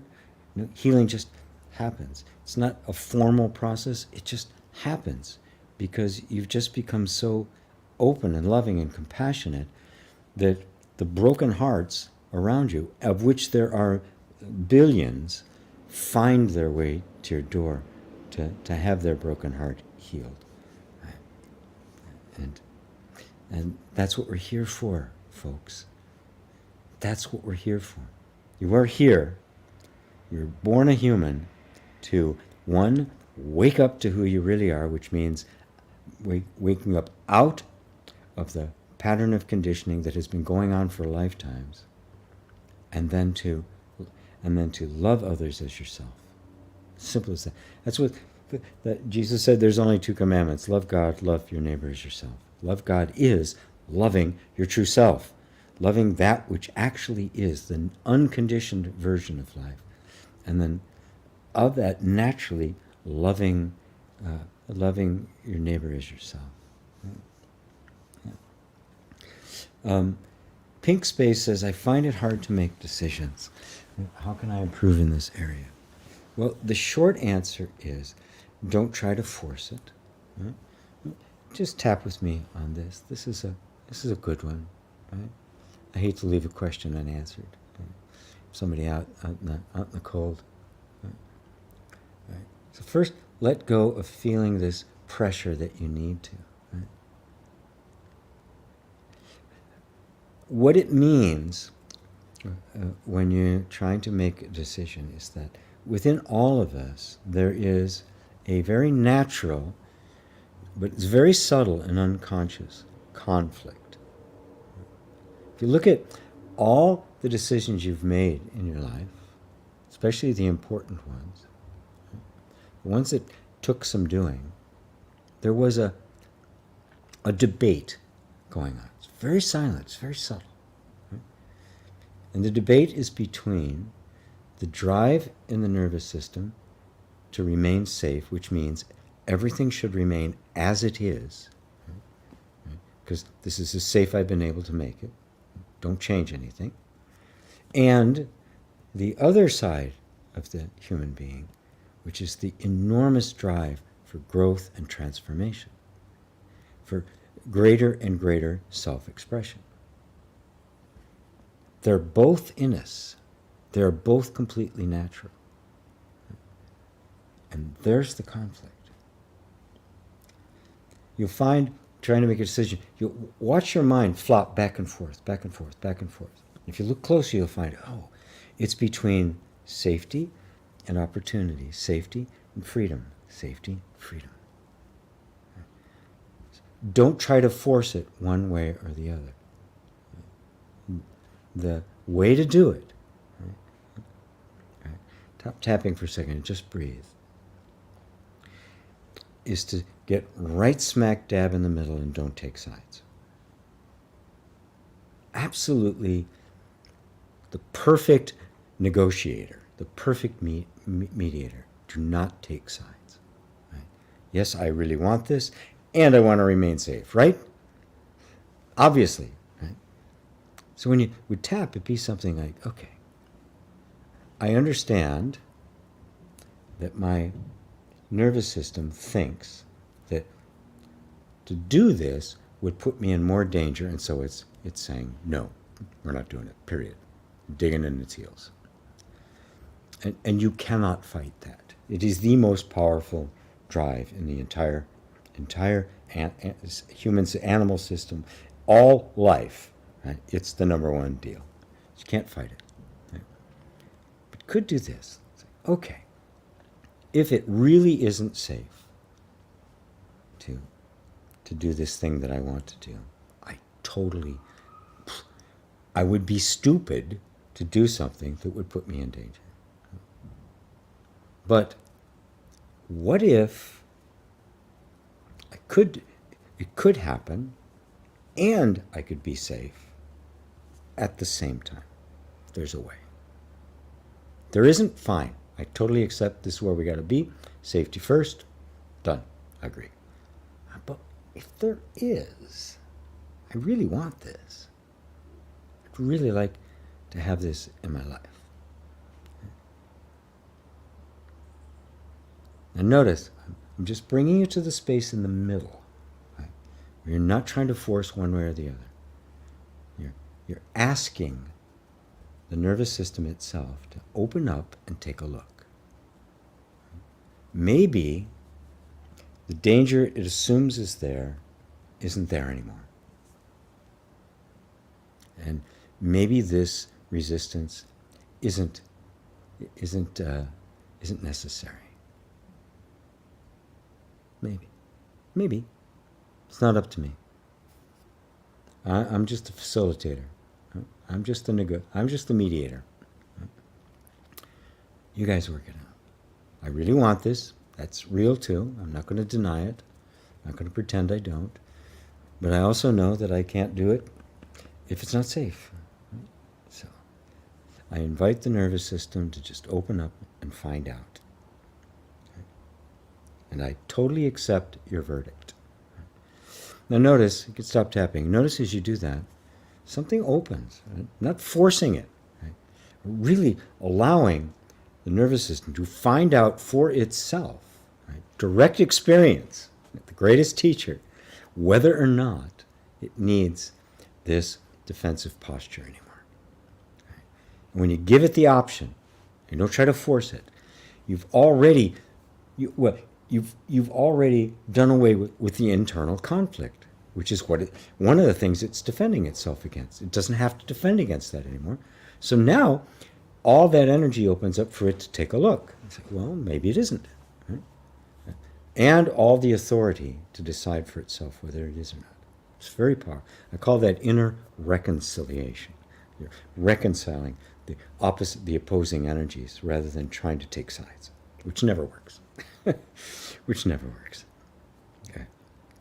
So, see, you can cut the bits with the tapping and upload to your tapping channel. They're so good. I repeat them when needed. I related to almost all of them. If I get a chance, right? I'm the editor, remember? I do everything.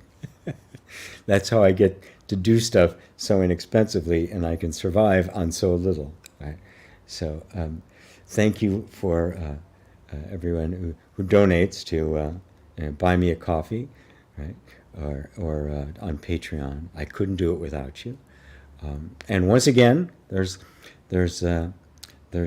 Lisa's email address. Let me type it in again. Lisa@homeschool.co. So she can schedule a conversation with you. I'd urge you all, because you're interested in this, to have a conversation with her. Right? This may not be right for you, right? But it helps to explore that with somebody, right? So your mind just doesn't say, oh, no, no, no, no, just automatically turn things off. To give yourself the opportunity to say, is this something that would truly benefit me, that would really open me up to a whole new level of being? It could. Matter of fact, it will. Just my opinion. All right, everybody. Thank you all, thank you all, thank you all for being here. And wonderful to be with you. Thank you for your energy, your questions, your requests, your willingness to be present. You know, I completely forgot to give you the link if somebody wanted to come online and be with me in person. Oh well. At least I remember to tell people about the workshop. So, Pink Spaces, thank you so much. Yeah, you're welcome. Great. Glad. I'm glad that it helped. It helped me a lot when I first began to recognize that was what was happening. Well, more than 20 years ago, it was before I even started tapping, I began to recognize, probably, I don't remember when, late 1990s, early 2000s. And it's been a while. It's been a while. So thank you all.